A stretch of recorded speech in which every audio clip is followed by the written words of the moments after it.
Baik, selamat pagi Bapak dan Ibu hadirin sekalian. Acara akan segera kita mulai. Sebelum acara kita mulai, marilah sama-sama kita menyanyikan lagu Kebangsaan Indonesia Raya. Hadirin dimohon berdiri.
Hadirin dipersilakan duduk kembali.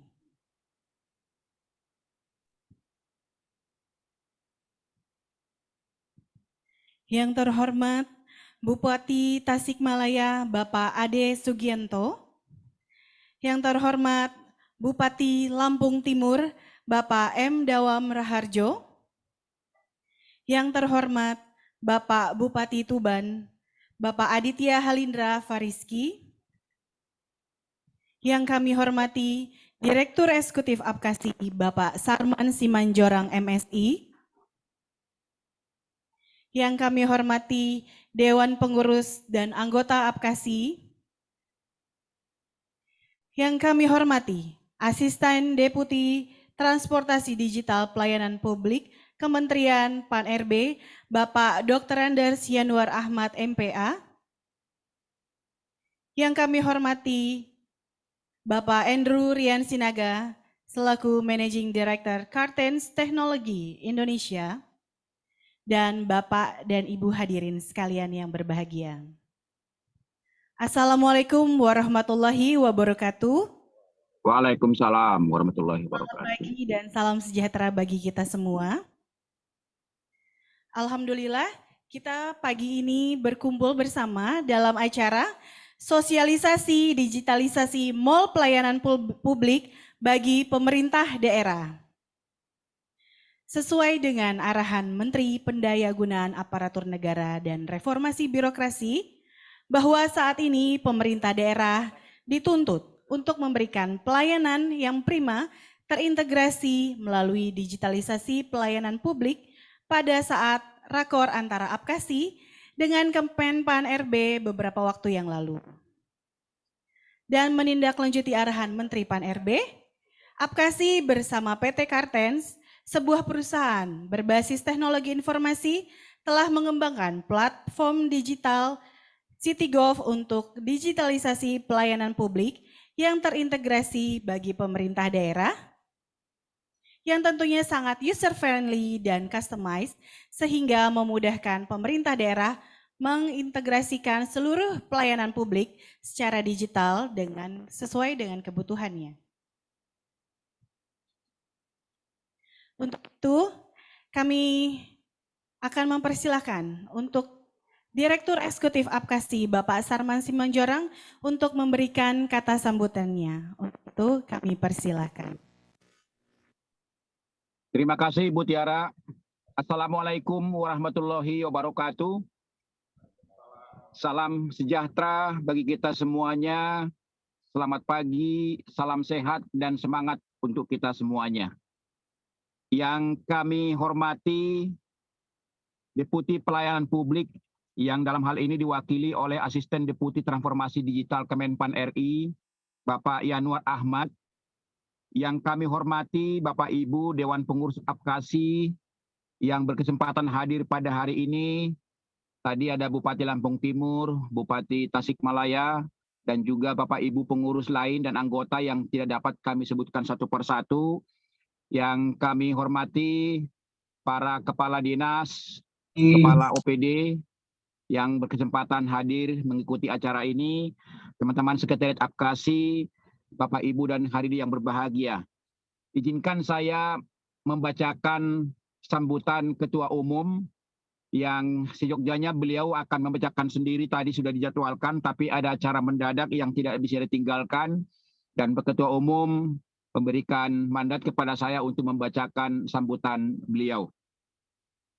Puji dan syukur kita panjatkan kehadirat Tuhan yang Maha Kuasa, di mana pada hari ini kita masih bisa dipertemukan dalam keadaan sehat walafiat dalam rangka sosialisasi platform CityGov dalam rangka mendukung digitalisasi pelayanan publik di lingkungan pemerintah daerah. Penerapan digital governance di Indonesia mengalami tantangan sejak adanya pertumbuhan era industri 4.0.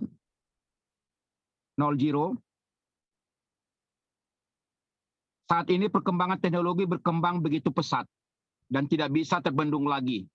Digitalisasi sudah mulai memasuki celah kehidupan kita sehari-hari. Oleh karena itu diperlukan perubahan dan pembenahan, terutama oleh pemerintah daerah dalam memberikan pelayanan publik kepada masyarakat yang lebih cepat dan akurat.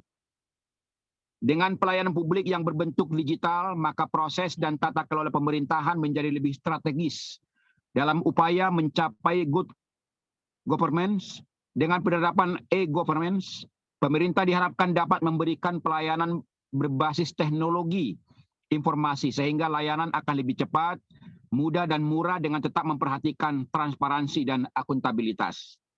Bapak Ibu yang kami hormati, pelayanan publik di era modern saat ini memerlukan kemudahan, kecepatan, keakuratan, keterjangkauan, keamanan, dan kenyamanan kepada masyarakat. Oleh karena itu diperlukan pelayanan publik yang terintegrasi antara satu layanan dengan layanan lainnya. Jawaban dari itu semua adalah mall pelayanan publik dengan memanfaatkan teknologi digital. Hal ini sesuai dengan arahan dari Bapak Menteri Pendayagunaan Aparatur Negara dan Reformasi Birokrasi bahwa saat ini pemerintah daerah dituntut untuk memberikan layanan prima terintegrasi melalui digitalisasi pelayanan publik pada saat rakor antara Apkasi dengan Kemenpan dan RB beberapa waktu yang lalu. Dengan digitalisasi mall pelayanan publik, maka akan terjadi pemerataan pelayanan publik bagi masyarakat yang lebih fleksibel. Bapak Ibu yang kami hormati, kami memahami bahwa dalam penerapan digitalisasi mall pelayanan publik terdapat beberapa tantangan, antara lain dari sisi anggaran dan juga dari sisi kapasitas sumber daya manusia. Oleh karena itu, Apkasi bersama Kartens telah membangun dan mengembangkan satu platform untuk keperluan digitalisasi mall pelayanan publik bagi pemerintah daerah. Platform ini begitu user-friendly dan customize sehingga memudahkan pemerintah daerah mengintegrasikan seluruh pelayanan publik yang ada di pemerintah daerah secara digital sesuai dengan kebutuhan melalui mall pelayanan publik. Bapak Ibu yang kami hormati, pada kesempatan ini kami mewakili Ketua Umum Apkasi tentunya ingin mengucapkan apresiasi dan ucapan terima kasih kepada Asisten Deputi Transformasi Digital Pelayanan Publik Kementerian PAN dan RB yang telah bersedia hadir dalam kegiatan ini. Tentunya kami sangat berharap arahan dan masukan dari Kemenpan RB terkait dengan platform yang telah kami kembangkan ini dapat nanti diterapkan di daerah. Kami juga mengucapkan terima kasih kepada mitra kami PT Kartens yang telah sama-sama mengembangkan platform ini demi terwujudnya pelayanan publik yang terintegrasi, cepat, murah, dan akuntabel. Selanjutnya kami berharap pemerintah kabupaten seluruh Indonesia dapat menggunakan platform CityGov ini untuk pengembangan digitalisasi mall pelayanan publik di daerahnya masing-masing. Demikianlah beberapa hal yang dapat kami sampaikan. Semoga platform ini dapat membantu kita semua di daerah dalam memberikan pelayanan yang terbaik kepada masyarakat, juga termasuk dunia usaha dalam hal ini. Demikian, terima kasih. Wabillahi taufiq wal hidayah. Wassalamualaikum warahmatullahi wabarakatuh. Om Swastiastu, Namo Buddhaya, salam kebajikan, salam sehat dan semangat untuk kita semuanya. Tertanda Asosiasi Pemerintah Kabupaten seluruh Indonesia, Ketua Umum Sultan Rizka Tuanku Kerajaan Bupati Darmasraya. Terima kasih. Terima kasih Bapak Direktur Eksekutif Apkasi, Bapak Sarman Simanjorang atas sambutannya. Selanjutnya marilah Bapak dan Ibu sekalian kita memasuki acara inti pada pagi hari ini, yaitu sosialisasi platform CityGov sebagai tindak lanjut arahan Menteri Pan-RB untuk mendukung digitalisasi pelayanan publik bagi pemerintah daerah yang akan dimoderatori oleh Bapak Mukhlis Abidi. Untuk itu kami persilahkan. Terima kasih Kak Tiara. Assalamualaikum warahmatullahi wabarakatuh. Salam sejahtera bagi kita semua. Om Swastiastu, Namo Buddhaya, dan salam kebajikan. Sebelum kita mulai, di sebelah kanan saya telah hadir narasumber kita, Bapak Yanuar Ahmad, MPA. Beliau adalah Asisten Deputi Sistem Informasi Pelayanan Publik di Kedeputian Pelayanan Publik Kemenpan RB. Ya. Beliau lahir di Jakarta. Dari Kemenpan. Pendidikan terakhir S2 Master of Public Administration di Flinders University of South Australia. Dan di sebelah kiri kami ada Mas Andrew Yan Sinaga. Bro Andrew ini adalah Managing Director Cartens ya. Juga sebagai Managing Director dan berkedudukan di Jakarta. Oke, sebelum masuk ke paparan atau penjelasan dari Pak Yanuar, saya mau sapa dulu nih teman-teman dari daerah. Bisa dari yang paling jauh mana ya? Ada yang merasa paling jauh dari Jakarta? Dari Kabupaten Kendal. Dari Kabupaten Jepara, Pak. Jepara, jauh ya. Dari yang mana lagi yang paling jauh? Lampung Timur. Lampung Timur. Siap. Siap. Lumajang, Pak. Lumajang, oke. Baik. Kalau dari kawasan timur? Ada? Gorontalo. Gorontalo. Siap, Gorontalo. Bali. Baik. Mulai. Hari ini jadi sesuai dengan undangan kami bahwa hari ini kita akan mensosialisasikan, tetapi juga bukan semata mensosialisasikan, kami juga ingin ada input atau dialog dalam pertemuan ini. Oh ya, saya juga ingin memperkenalkan diri dulu. Nama saya Mukhlis Abidi, saya sehari-hari di Sekretariat Apkasi. Baik, Pak Yanuar, jadi sebelumnya bahwa kami itu tertantang oleh statementnya Pak Menteri dalam rapat koordinasi antara Kemenpan dan Apkasi. Salah satunya adalah mendorong mall pelayanan publik menjadi digital atau digital mall pelayanan publik. Karena di banyak daerah sudah mulai membangun MPP, mall pelayanan publik. Tetapi sekarang ingin kita tingkatkan lagi menjadi digital pelayanan publik. Dan beberapa daerah seperti Banyuwangi dan kalau nggak salah Sumedang ya sudah mulai membuat mall pelayanan publik. Daerah lain juga ini kelihatannya juga semangat nih Pak Yanuar untuk membentuk. Tapi mereka masih menunggu sebagian arahan dari Kemenpan atau dorongan yang nanti mungkin bisa Bapak sampaikan terkait dengan apa sih kebijakan untuk menciptakan atau membangun mall pelayanan publik digital dan termasuk dukungan dari Kemenpan terhadap pemerintah daerah. Ini nanti yang akan disampaikan oleh Pak Yanuar dan nanti secara lebih detail lagi kita akan memahami apa itu platform CityGov oleh Mas Andrew. Untuk Pak Yanuar kami persilakan. Silakan Pak.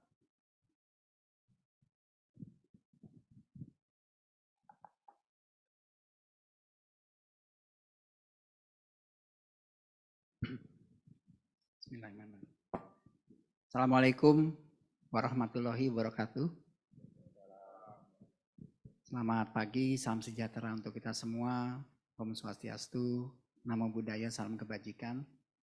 Yang kami hormati Bapak Direktur Eksekutif APKASI, Pak Sarman Simanjorang, yang tadi sudah membuka acara ini dan memberikan arahan. Yang kami hormati juga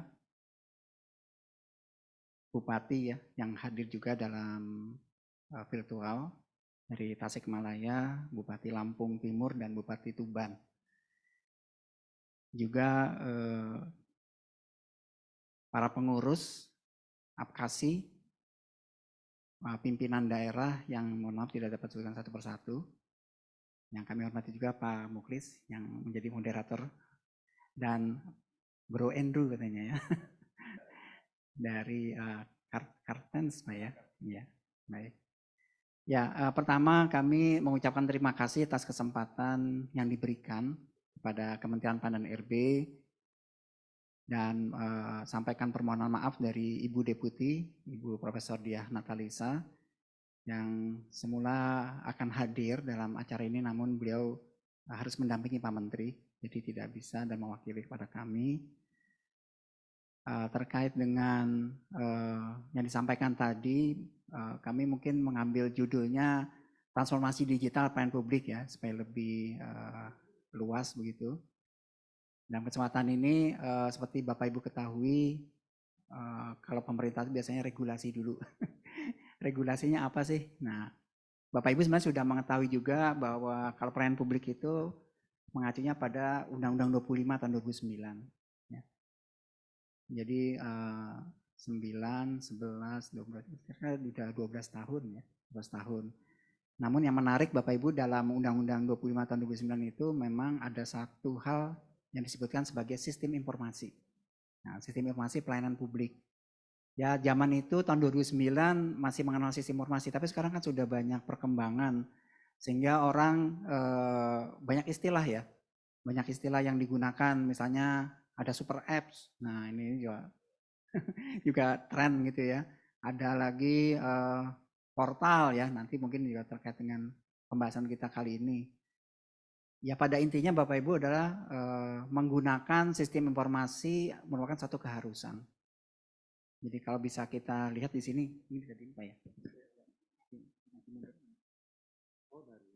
Oh ya, kalau gitu kita slide berikutnya aja. Nah, jadi apakah kita perlu transformasi digital? Iya, karena potensinya ini data-data umum yang kami ambil ya. Misalnya di sini mengenai aksesibilitas, ini sudah mirip-mirip e-commerce ya, 24/7. Jadi masyarakat kita memang aksesnya itu kapan saja, di mana saja. Waktunya juga kalau perlu malam-malam bisa mengajukan permohonan ya kalau perlu begitu. Sampai seperti itu ya. Seperti pesan makanan jam 12 malam, jam 2 malam juga ada gitu. Jadi aksesibilitasnya itu ada. Yang kedua adalah terkait dengan pembiayaan. Ya. Biaya yang dikeluarkan untuk penerima layanan ini sebenarnya ya berkurang lebih dari 50%. Dalam arti misalnya dilakukan secara manual dibandingkan dengan digital itu mengurangi sebenarnya ya. Meskipun dalam ya kita ketahui ya kalau menggunakan platform digital itu perlu biaya besar, tapi di awal biasanya ya Pak Bro Andrew ya, bukan Pak nih, Bro Andrew pasti lebih tahu ini. Tapi setelah itu kita menggunakan sebenarnya cost-nya lebih murah sebenarnya. Nah, waktu layanan tadi ya, juga di sini sebenarnya juga interaksinya itu berkurang 50%. Ya meskipun nanti juga kami sampaikan bahwa pelayanan publik kita itu ya keseluruhan itu bukan totally online ya, enggak. Kita tahu ya, regulasi kita enggak semuanya begitu juga. Misalnya tanda tangan basah dalam proses keuangan. Nah, itu kalau tidak tanda tangan basah tidak sah ya. Meskipun sudah ada tanda tangan elektronik TTE ya. Nah, tetapi tetap diperlukan karena juga sebagai bukti misalnya terjadi penyalahgunaan dan segala macam, ya yang dicari memang tanda tangannya ini mirip-mirip apa enggak gitu ya dengan yang bersangkutan gitu. Kemudian ada juga prosedur ya, prosedur layanan itu sebenarnya kalau kita digitalisasi itu bisa berkurang 60% ya, karena secara otomatis. Nah yang berikutnya ini penduduk kita nih, karena pelayanan publik maka yang dilayani penduduk publik. Publiknya ini cukup mengagetkan juga ya, ternyata sudah 50% lebih itu masyarakat kita itu generasi milenial sebenarnya udah, generasi Z gitu ya. Nah, kalau saya ini X terakhir lah, jadi masuknya masih bisa. Jadi 145 juta itu, ini datanya dari BPS ya, bukan dari Menpan. Jadi itu 53% adalah yang generasi milenial dan generasi Z. Kemudian, nah menggunakan internet. Nah ini nggak lihat muda tuanya, pokoknya menggunakan internet tuh 72%. Jadi Bapak Ibu dari data-data ini sebenarnya ya tuntutan itu kuat sekali ya untuk digitalisasi gitu. Nah jadi memang kita berlomba-lomba melakukan digitalisasi yang mempermudah dan segala macam. Berikutnya kita lihat di sini karakteristik ya. Ya, slide berikutnya. Nah, ini karena tadi kan ada milenial dan generasi Z. Mereka mirip-mirip. Intinya mereka pengguna gadget lah gitu ya. Berapa jam dalam seminggu? Ya, ini dari seorang psikolog yang mempunyai data tahun 21 ya. Kalau generasi milenial, kita milenial dulu ya, karena kan urutannya Y baru Z ya, X, Y, Z. Milenial itu generasi Y sebenarnya. Yang kelahiran 79 sampai 95 itu masuk generasi Y atau milenial, menggunakan waktunya di desktop ya, dibandingkan smartphone ataupun TV. Nah ini agak kebalik nih dengan generasi Z, smartphone jadi genggaman memang. Nah genggaman ini 15 jam per minggu mereka menggunakan TV. Nah laptop itu udah mulai ditinggalkan ya, mulai ditinggalkan karena kita lihat juga sekarang smartphone itu luar biasa, bisa semuanya masuk di situ. Nah, lanjut. Ya, ini arahan pimpinan ya. Tentu sudah kita ketahui bersama bahwa kita ada masuk dalam era digital melayani. Ya, atau DILAN ini ya. Ada juga dalam RPJMN yang diterjemahkan dalam RPJMN itu di poin terakhir ya, meskipun tidak secara langsung tapi transformasi pelayanan publik di mana isinya ya transform itu menggunakan teknologi informasi. Nah, jadi sudah jelas bahwa tuntutannya masyarakat juga kuat, dari pimpinan pemerintahan juga kuat gitu ya. Terus apa yang kita lakukan? Lanjut. Di dalam slide berikutnya, nah ini kita perlu memahami dulu ya.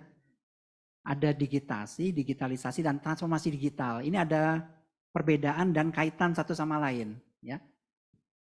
Jadi kalau kita misalnya mengubah informasi yang konvensional menjadi digital, itu masuknya dalam digitasi sebenarnya ya. Misalnya form-form yang ada, yang dulu kita nulis di satu lembar formulir gitu ya, itu kita tulis, kemudian kita scan. Nah itu jadi PDF misalnya bentuknya, itu ya minimal sudah ada, tapi digitasi namanya. Nah yang tahap berikutnya ketika sudah menggunakan teknologi informasi dan komunikasi dalam proses digitalisasi masuk ke dalam proses bisnisnya. Jadi tidak hanya form-form tadi, tapi sudah masuk form ini bisa keliling gitu ya. Nah, misalnya kita menggunakan Drive, ini salah satunya, ya Google Drive salah satunya ya, yang bisa dipakai bersama-sama di sana dalam proses pengurusan suatu perizinan ataupun yang lain.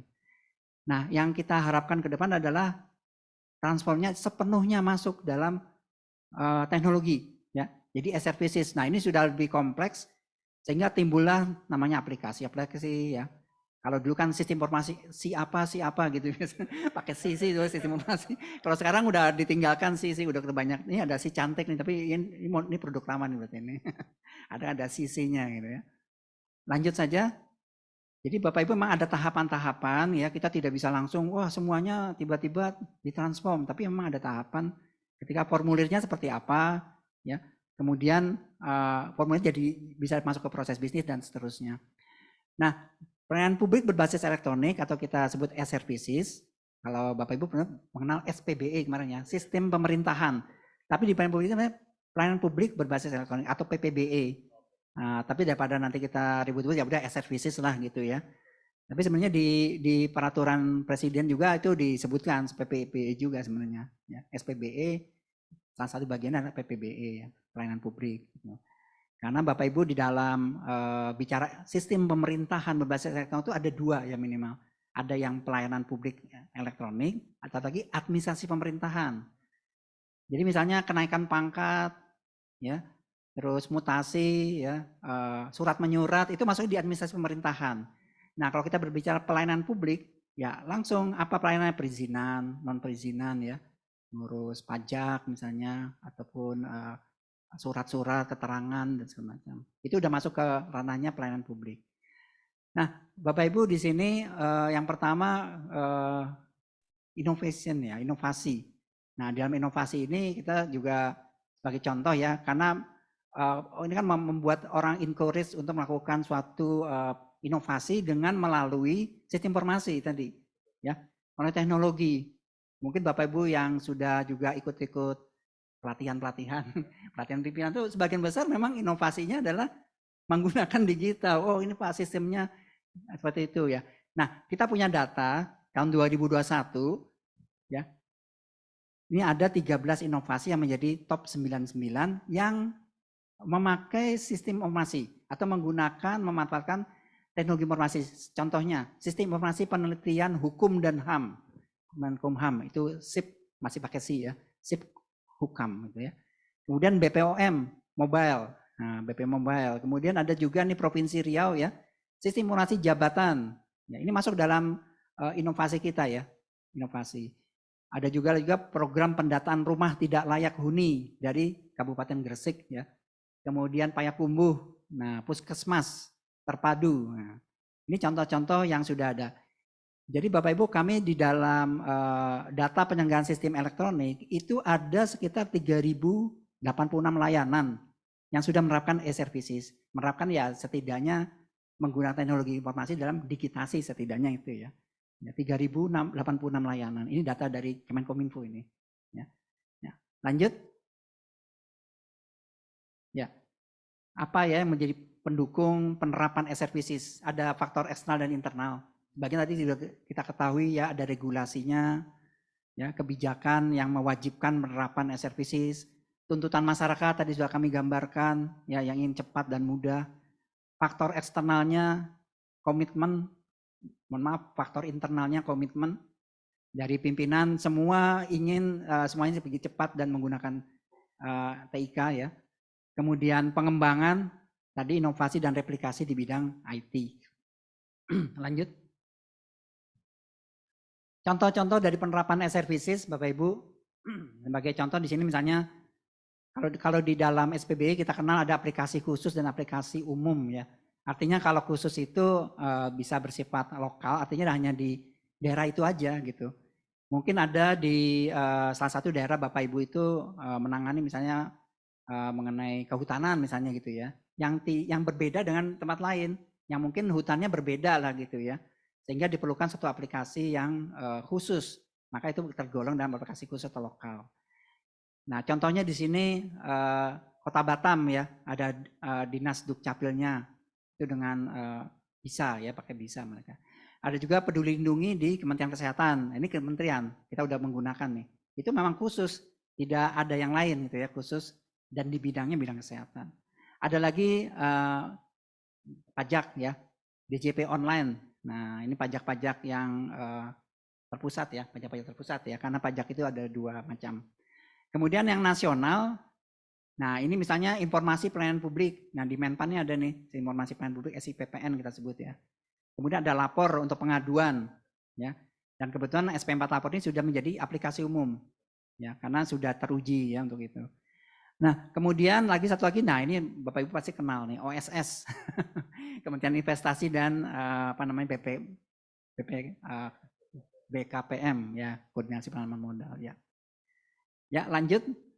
Nah, apa isu-isu dalam transformasi digital? Kita perlu melihat bahwa memang ada permasalahan lah, atau disebut isu. Pertama, datanya tidak terpusat. Ya.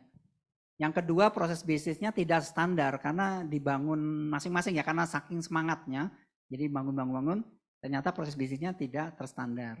Yang berikutnya adalah kendala teknis dan pelaksanaan. Ya. Karena begitu kita sudah menerapkan suatu aplikasi yang digitalisasi, maka ada kendala-kendala teknis yang harus dihadapi. Yang berikutnya adalah edukasi dan pemanfaatan e-services yang belum optimal. Artinya begini Bapak Ibu, kita memang dalam tahap awal itu kan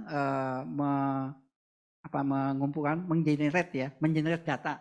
Tapi setelah itu data itu mau diapain? Nah, itu menjadi permasalahan selanjutnya sebenarnya.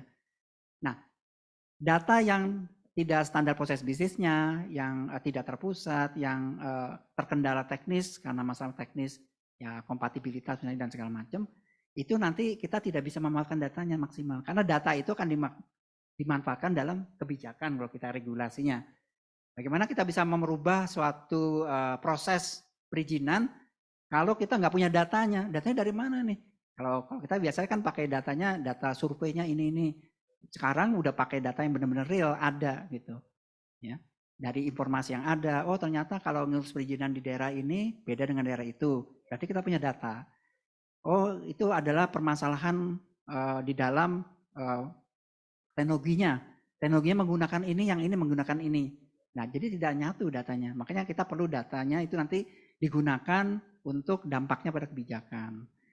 Nah, dalam hal ini Bapak Ibu ya, memang perlu standarisasi proses bisnis ya. Nah, khususnya kalau kita bicara nih portal pelayanan publik lah ya. Karena di dalam SPB itu disebutnya begitu, portal pelayanan publik dan portal administrasi pemerintahan. Nah, juga ada kebijakan-kebijakan e-services yang perlu dikuatkan ya. Dalam hal ini supaya juga termanfaatkan dan ya masyarakat juga harus mengetahui, jangan juga kita buat secanggih mungkin ternyata masyarakat bingung malah wah ini makin susah ini pakai teknologi. Itu pasti dirasakan ya. Mendingan saya datang aja ketemu langsung di MPP atau ketemu ke kantornya gitu ya. Masih ada seperti itu. Bukan karena nggak ada teknologinya tapi masyarakat merasa malah lebih susah dengan teknologi. Ya, lanjut. Ya, standarisasi pelayanan publik ya, berdasarkan kita karena punya sistem informasi pelayanan publik nasional ya, SIPPN itu ada 124.189 jenis layanan dari ya 96.115 unit penyelenggara pelayanan publik di Indonesia. Nah, data jenis pelayanan ini masih belum terstandar ya, meskipun sudah terkumpul tapi sebenarnya masih kita perlu benahi standarnya. Ya, karena layanan yang sama masih memiliki persyaratan dan prosedur yang berbeda. Ya, memang kadang-kadang aneh ya. Mungkin aturannya begini tapi waktu pelaksanaan beda. Ya, mungkin di SOP-nya, proses bisnisnya dan semacam. Nah, ini perlu distandarisasi. Tapi kita udah ngumpul-ngumpul ini ada 124 jenis layanan. Ya, 124.000 jenis layanan. Nah, tentu kita ke depannya ingin ada standarisasi dan satu data ya mengenai pelayanan publik. Sehingga nanti kita di kemanfaatan bisa menilai dan membandingkan ya. Sebenarnya jadi pembelajaran juga knowledge sharing ya. Manajemen knowledge system.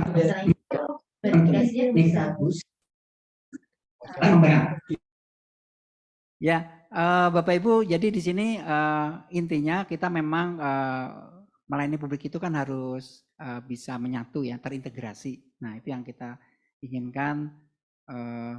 Seperti itu meskipun sekarang masih ada ya puzzle-puzzlenya ini masih kelihatan lah ya, masih ada modifikasinya dibereskan, jenis layanan publiknya, standarisasi, inventarisasi jenisnya juga perlu dilakukan. Lanjut. Ya, Bapak Ibu ini ada beberapa arah kebijakan dalam e-services. Yang pertama kita perlu kebijakan yang baru-baru ya, kebijakan baru, perumusan kebijakan yang baru. Ya. Dibutuhkan suatu kebijakan PPBE yang dapat mengarahkan pembangunan pengembangan. Jadi biar sama nih, punya standar yang sama, kriteria yang sama lah gitu ya. Ya. Yang berikutnya adalah kita perlu melakukan monitoring e-services di instansi pelayanan publik ya. Di sini IPPD kita sebut IPPD-nya daerah ya. Jadi melakukan monitoring ke e-services, Masih kemudian juga melakukan pendampingan dan perbaikan SRPCs. Ketika sudah ada regulasi dan segala macam, tentu kita bisa punya acuan dan melakukan pendampingan supaya semuanya sama. Ya. Kemudian rekomendasi pembentukan aplikasi umum. Nah, ini juga penting Bapak Ibu ya, kalau kita mengikuti sistem pemerintahan berbasis elektronik, tadi yang kami katakan ada 2 ya, aplikasi umum dan aplikasi khusus. Maka ini aplikasi umum ini perlu melakukan satu proses. Ya. Satu proses sehingga nanti ditetapkan ini loh sebenarnya yang standar itu secara nasional yang bisa digunakan oleh semua ya. Dan terakhir adalah portal pelayanan publik ya. Portal pelayanan publik ini seperti kami sampaikan itu kan besarannya, rumah besarnya itu kita sebut sebagai portal pelayanan publik. Di rumahnya satu lagi adalah rumah administrasi pemerintahan ya. Lanjut. Nah, ini kita masuk ke portal pelayanan publik yang sebenarnya kita sedang melakukan juga ya di Kementerian Pan-RB bekerjasama dengan Kementerian Kominfo, kemudian juga dengan BSSN, ya kita sudah punya tim kerja dengan juga SPBE di Menpan juga kebetulan SPBE. Nah ini gambaran secara umumnya lah mock up lah ya kalau Bro Andrew ya sebagai ini mock up tapi ya masih bisa berubah-ubah. Kira-kira seperti ini yang bisa nanti masyarakat melihat sebagai awal dari portal pelayanan publik. Ya, selanjutnya. Nah, ini mungkin framework-nya ya. Bu Rendu pasti tahu ini. Jadi ujungnya single sign on. Jadi kalau di masyarakat tuh melihat gampangnya aja gitu. Bagaimana kita membuat gampang masyarakat gitu. Padahal memang di birokrasi wah luar biasa ya. Nah, di dalam portal ini pasti ada juga kebutuhan masyarakat seperti mencari layanannya. Saya mau mengurus KTP, itu gampang. Dalam portal ini akan langsung kelihatan. Kemudian juga misal profilnya, oh daerah itu untuk penelitian misalnya, oh kalau di Kabupaten Lampung Timur itu seperti apa, dapat informasi ya di sini juga gitu ya di portal ini. Nah demikian juga statistik pelayanan publik. Ya ini untuk kepentingan pemerintah ya. Oh daerah sana tuh investasinya meningkat. Nah kelihatan di dalam portal ini ya. Kita lanjut aja.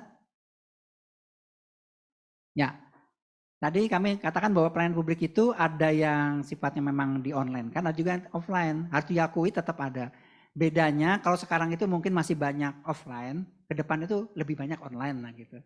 Ya, tapi tidak hilang ya. Karena memang masih ada yang dibutuhkan tatap muka ya. Bahkan kalau misalnya kita lihat survei kepuasan masyarakat, ternyata ada memang masyarakat pengen datang itu puas dia. Kalau ketemu pasti di situ pakai alat itu ya. Ini terjadi ketika kami Surabaya dan lain-lain. Surabaya kan canggih itu ya. Tapi mereka, Bapak kenapa datang ke sini? Wah kayaknya nggak puas Pak kalau nggak ketemu sama petugasnya. Ya itu masalah apa psikologis lah ya. Tapi tetap kita layanannya tetap harus digital gitu. Lanjut. Ya. Nah, arah kebijakan ini saya tadi sudah kami sampaikan ya, terutama di sebelah kanan bawah itu memanfaatkan portal pelayanan publik karena kita mengarah dari manual ke digital MPP-nya.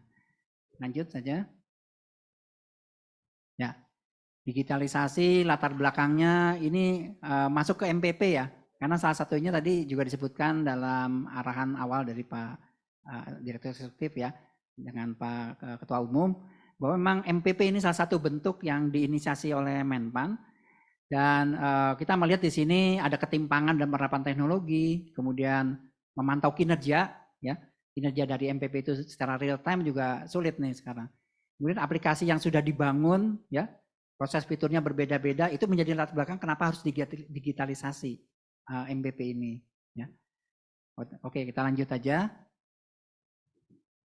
Nah, Bapak Ibu kita sudah memetakan di Kementerian Pan-RB itu dari sisi proses bisnis. Ini terlihat karena waktu kita menyusun proses bisnis ada Permen Pan 93 ya tahun 2021 ya.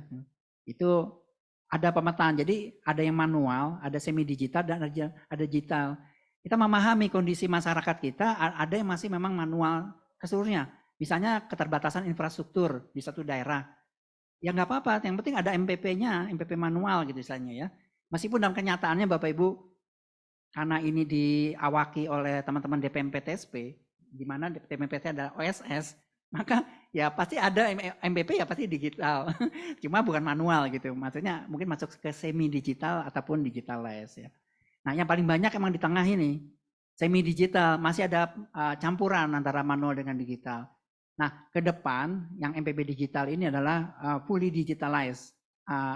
Kebijakannya udah ada sebenarnya di Permenpan 92 ya, bulan 2021 mengenai portal. Nah, di sini nanti bicara tadi pemanfaatan data dan segala macam. Kita nggak bicara lagi formulirnya tuh gimana enggak. Kita bicara lagi datanya udah ada kan di situ.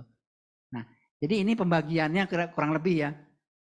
Berdasarkan review kami, MPP itu lebih banyak yang di tengah, yang semi digital. Ya. Yang digital ya setidaknya bisa menyatukan lah yang di digital ya. Kalau semi digital mungkin masih masing-masing tenan ya, masing-masing tenan punya, oke nggak apa-apa. Tapi menyatukan yang tenan-tenan itu, yang punya aplikasi itu udah masuk ke MPP digital. Ya. Lanjut.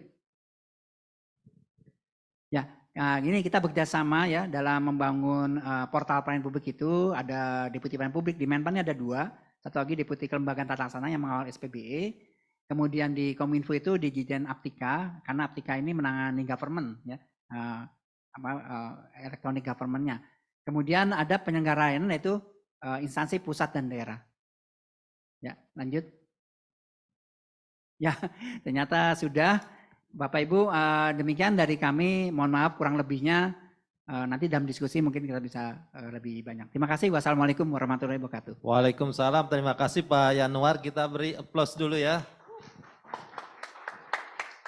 Saya yakin teman-teman dari daerah ada banyak pertanyaan, tapi kita tunggu dulu sampai Mas Andrew, Bro Andrew ini akan menyajikan apa sih kelebihan yang dimiliki Kartens. Jadi Bapak Ibu hadirin sekalian, Mas Andrew ini sebagai Managing Director di Kartens. Kartens itu adalah kumpulan anak-anak muda atau startup yang isinya anak-anak muda semua. Nggak ada yang tua di bawah 30 semua, ya. Nggak ada. Iya, baik. Jadi memang visinya Kartens ini pertama dia ingin mendukung pertumbuhan ekonomi daerah. Jadi kenapa Apkasi bermitra dengan Kartens, salah satunya ada kesamaan misi dan visi. Melalui misinya itu ingin meningkatkan pendapatan produktivitas dan pelayanan pemerintahan daerah melalui transformasi digital yang terdampak dan berkelanjutan. Dan sebagai buktinya Kartens ini mengklaim bahwa sebagai faktanya 93% klien Kartens memiliki pertumbuhan realisasi pajak lebih tinggi daripada rata-rata nasional dan kepulauan. Tepuk tangan buat Mas Andrew dan teman-teman ya. Oke, tanpa berpanjang lebar saya serahkan panggung kepada Mas Andrew atau Bu Andrew. Silakan kalau mau berdiri lebih enak berdiri boleh silakan ya. Cek. Karena dari tadi udah disebutin jiwa muda terus, kita boleh berdiri ya Pak ya? Izin Pak, biar lebih dinamis Pak. Izin Pak Asdep. Assalamualaikum warahmatullahi wabarakatuh. Salam sejahtera untuk kita semua. Yang saya hormati seluruh bupati yang hadir pada kesempatan yang baik ini. Yang saya hormati Direktur Apkasi, Bang Sarman Simanjorang yang sudah tadi mewakili Pak Ketum untuk membuka acara. Yang saya hormati Pak Asdep, Transformasi Layanan Publik, Pak Yanuar Ahmad. Terima kasih banyak Pak, tadi paparannya sangat-sangat komprehensif. Dan seluruh tim Apkasi, terlebih juga Pak Moderator, Mas Muklis, terima kasih banyak Mas atas guidance-nya. Baik, Bapak Ibu, hari ini saya mewakili, bukan hanya mewakili Kartens ya, tapi mewakili kolaborasi antara Kartens dan Apkasi, ingin mempresentasikan sebuah platform yang sudah kami bangun bersama dengan Apkasi terkait penerapan digitalisasi dalam reformasi pelayanan publik. Dan ini sudah disebutkan tadi secara komprehensif, adalah respon ya Pak, respon konkret ya Pak Muklis ya dari teman-teman Apkasi terkait challenge Pak, challenge dari Pak Menteri untuk membantu anggota Apkasi yang ada 400 lebih kabupaten di seluruh Indonesia dengan berbagai tantangan Pak, karena kalau kota mungkin cukup homogen ya Pak, cukup cukup seragam ya, karena rata-rata mungkin secara ekonomi sudah cukup memadai, secara modernitas masyarakatnya sudah cukup memadai. Tapi kalau kabupaten ini challenge luar biasa Pak, karena satu daerah dan daerah lain bisa sangat berbeda. Boleh, next. Mungkin sedikit cerita Bapak dan Ibu terkait Karten sendiri. Mohon maaf nanti slide-nya pasti akan dikirimkan juga kalau ada yang kurang-kurang jelas sedikit, mungkin karena kendala tampilan saja di sini. Kartens kita adalah perusahaan teknologi e-government, Pak Asdep, Pak Moderator, dan semua yang hadir. Kita sudah memiliki klien 150 lebih kota kabupaten. Jadi kami ini betul-betul fokusnya melayani daerah, Pak. Melayani daerah. Meskipun kami pun terlibat di beberapa program strategis nasional, Pak, tapi fokus kita adalah e-government daerah. Dan memang kita memulai perjalanan kita itu dengan membantu penerimaan daerah, Pak. Kenapa? Karena kita lihat, Pak, itu sebenarnya core awalnya itu dulu Pak, kalau pendapatan daerahnya itu belum termanage dengan baik, akan sulit Pak untuk sebuah daerah bisa mandiri atau membangun daerahnya Pak. Maka kita mulai dari situ dulu Pak, dari pendapatan daerah. Dan secara footprint kita itu sudah lebih dari 50% provinsi di seluruh Indonesia Pak. 18 dari 34 provinsi kita sudah punya footprint semua. Dan beberapa highlight-nya ada kabupaten-kabupaten dengan PAD tertinggi Pak, bersama dengan kami ada Kabupaten Badung, ada Kabupaten Tangerang, Kabupaten Bogor, DKI Jakarta pun bersama dengan kami. Buleleng juga Pak, salah satu yang terbaik implementasi ETPD-nya juga bersama dengan kami Pak. Ada Bangli dan juga ada Bengkalis yang mendapatkan kemarin award juga Pak terkait realisasi PAD. Tapi seiring berjalan waktu Pak, kita mulai dari 2014 kita melihat ini harus terus vertikal layanan kami ini harus terus naik Pak dari awalnya pendapatan. Berikutnya kita lihat karena kan ini dari sudut pandang swasta sebenarnya kalau pemerintah itu Pak ada service maupun ada income-nya Pak. Nah income-nya dulu kita benerin Pak, produknya itu kan kalau kita melihat government itu adalah layanan publik Pak. Itu adalah produk yang disediakan oleh government kepada masyarakatnya, in return masyarakat bayar pajak Pak. Gitu kan untuk mendapatkan pelayanan publik yang prima. Nah di 2020 Pak, karena kejadian pandemi, banyak kami mendapatkan dorongan dari teman-teman daerah untuk coba bantu dong ini pelayanan publiknya nggak bisa tatap muka. Sehingga di akhir 2020 kita build satu platform bernama CityGov yang sekarang kita akan sosialisasikan. Dan di 2021 kita launching Pak. Gitu. Jadi vertikal layanan bukan hanya di pendapatan daerah, tapi juga sudah masuk ke ranah pelayanan publik. Boleh, next, Pak. Sedikit latar belakang, ini tadi sudah sangat komprehensif Pak Asdep sampaikan. Tapi tadi sangat menarik di slide Pak Asdep menyampaikan bahwa secara faktor eksternal itu adalah tuntutan masyarakat ya Pak ya. Dan ini sudah terang benderang sekali, saya yakin di semua daerah, bukan hanya di daerah metropolitan, tapi di hampir semua daerah, ini mirip-mirip lah.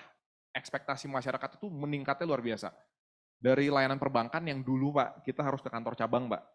Harus ngantri, di teller tuh lama sekali Pak. Kadang-kadang ke customer service mau buka buku tabungan itu lama sekali bukan main. Sekarang semua Pak, kita bangun tidur, kita video call segala macam, buat verifikasi sudah jadi Pak rekeningnya Pak.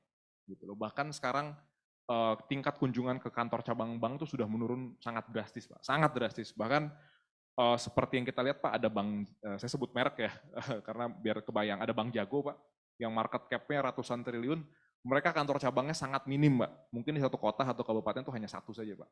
Gitu loh. Sisanya itu semua layanan di digital. Itu real Pak, terjadi saat ini, buat Bapak Ibu juga pasti merasakan hal tersebut. Lalu retail yang tadinya kita harus pergi ke toko, harus memilih barang sendiri, ya kan, melihat, tidak bisa membandingkan, sekarang semua berubah 180 derajat, semuanya bisa via online, kita bisa banding-bandingkan, bisa baca reviewnya, bisa lihat produk testimoninya semua sebelum membeli gitu. Jadi retail yang sifatnya offline luar biasa menurun. Dari transportasi Pak, taksi dibandingkan sekarang kita sudah tinggal pesan via aplikasi. Ini semua real terjadi, kita rasakan sehingga ini tentu merubah ekspektasi masyarakat terhadap pada akhirnya layanan publik juga. Karena hal ini kan tidak bisa dipisah-pisah Pak. Oh ini layanan perbankan begitu, retail begitu. Tapi kalau pemerintah beda, nggak bisa begitu. Karena itu kan satu kesatuan ya Pak, sebagai pengalaman hidup orang masyarakat gitu Pak. Next. Lalu tentu dengan dorongan juga dari Pak Menpan Pak, yang tadi sudah disampaikan, bahwa adanya birokrasi tematik dan juga dorongan MPP digital. Bahkan beliau juga di salah satu slide-nya mengatakan bahwa inovasi atau mati, Pak, gitu loh. Jadi mati ini dalam artian mungkin ditinggalkanlah pelan-pelan oleh masyarakat gitu loh. Jadi digitalisasi ini saat ini sudah tidak terbendung lagi, dan ada beberapa tematik birokrasi yang beliau sampaikan terkait pengentasan kemiskinan, peningkatan investasi maupun digitalisasi administrasi pemerintahan. Next. Dan juga tadi, kalau ini mungkin sudah disampaikan juga tadi Pak Asdep, beberapa latar belakang maupun payung hukum digitalisasi pelayanan publik. Next. Nah, ini mungkin saya mulai masuk Pak ke beberapa yang kita rasakan. Ini bukan kita ngarang-ngarang Pak, tapi kita ngobrol langsung dengan teman-teman Pemda Pak di kota kabupaten. Apa sih challenge-nya? Tadi sudah disebutkan juga, ketersediaan anggaran. Biasanya untuk membuat satu aplikasi butuh lelang yang memakan biaya besar gitu kan Pak. Terus belum juga kalau nanti satu aplikasi jadi, aplikasi yang lainnya harus dibuat juga Pak, gitu kan, karena harus terhubung, hal-hal seperti itu Pak. Itu terkadang membutuhkan biaya yang cukup besar. Yang kedua adalah sumber daya. Karena rata-rata Pemda Pak mungkin ada beberapa yang ekspertisnya sudah di IT tapi belum cukup banyak. Dan ini tidak terjadi, yang pemahaman kami ya Pak, tidak terjadi hanya di pemerintah daerah tapi juga di pemerintah pusat Pak. Terjadi keterbatasan sumber daya IT yang mengerti Pak. Lalu integrasi dengan sistem yang sudah ada, itu jadi satu challenge juga. Lalu pembuatan aplikasi lama dan tidak fleksibel Pak. Jadi terkadang aplikasi satu dibuat, Bapak Ibu, lalu terjadi perubahan. Entah perubahan kebijakan atau perubahan teknis yang diminta oleh mungkin pemerintah pusat atau pemerintah daerah atau kepala dinas gitu ya. Saya mau tadinya stepnya seperti ini berubah seperti nah itu harus panggil lagi vendor lamanya. Ini real yang terjadi di lapangan. Harus panggil lagi vendor lamanya, harus dicek lagi codingannya. Ya alhamdulillah syukur-syukur kalau ada tuh Pak vendor lamanya. Biasanya udah nggak ada, vendornya udah bubar perusahaan atau apa. Nah itu PR luar biasa, merepotkan lah di Pemda. Lalu aplikasi yang dibangun menghilangkan esensi layanan. Nah ini nanti bisa dijelaskan di belakang. Lalu juga banyak sekali aplikasi, jadi kadang-kadang masyarakat bingung Pak. Makanya kami sangat appreciate Pak dengan tadi yang sudah ditampilkan terkait portal ya Pak, portal pelayanan publik, di mana spirit yang kami dapat dari situ, itu portal pelayanan publik itu mengintegrasikan ya Pak, seluruh layanan. Jadi masyarakat hanya tinggal datang ke satu, tapi secara back end Pak, itu nanti akan terhubung ya Pak ya, dengan sistem-sistem yang sudah dibuat oleh teman-teman Pemda. Next. Nah ini Pak, ini analisa kami Pak, kami tidak sebutkan lah provinsinya Pak, tapi salah satu provinsi terbesar di Indonesia, rata-rata aplikasi yang disebutkan quote unquote ya Pak, kadang-kadang kan mungkin ini bukan kritik lah, tapi realita lah, bahwa kadang-kadang launching satu portal atau launching satu website udah disebut digitalisasi Pak, gitu kan. Padahal tadi Bapak sampaikan, ada fase-fasenya ya Pak ya, mulai dari digitasi, lalu digitalisasi sampai ke transformasi digital. Nah ini realitanya Pak, yang disebutkan aplikasi pelayanan publik digital, itu rata-rata baru hanya informasi saja Pak yang lengkap di situ. Jadi kalau kita lihat Pak, secara analisa, kita ambil sampling salah satu provinsi terbesar di Indonesia, 100% oke, info layanan ada Pak.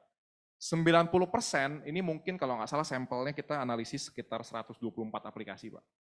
Info syarat layanannya ada Pak, tapi mulai dari satu, antrian online, nah ini mulai sedikit Pak, antrian online hanya 40% Pak dari aplikasi tersebut yang menyediakan antrian online. Ketika kita melihat ke dapat diakses,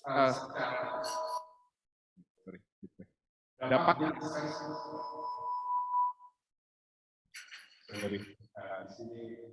di feedback.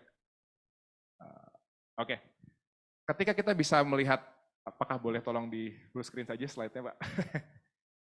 Biar nanti bisa terlihat. Nah. Oke, ketika kita melihat Pak, dapat diakses melalui Android hanya 40% Pak. Yang bisa diakses melalui iOS Pak, itu perangkat Apple hanya 20%.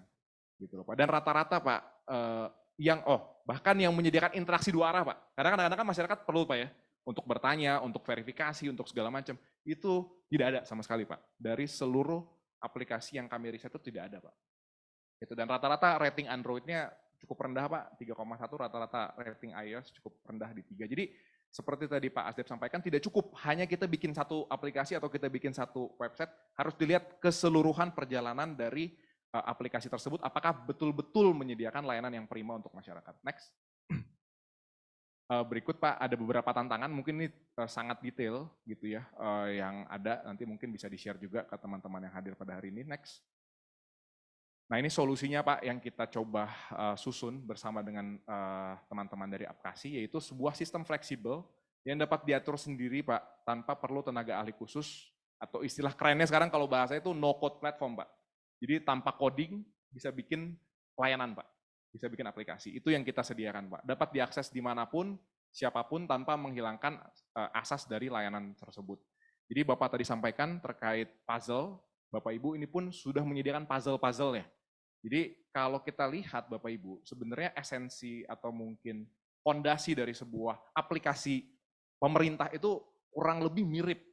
Kurang lebih ya saya bilang. Tentu ada banyak yang sifatnya custom, tapi kurang lebih mirip di mana perlu ada form yang diisi masyarakat, lalu perlu ada proses verifikasi form, perlu ada flow untuk approval, karena beda layanan pasti beda flow approvalnya, perlu untuk terhubung dengan sistem lain yang mungkin nanti untuk melakukan verifikasi, dan pada akhirnya perlu satu produk cetakannya.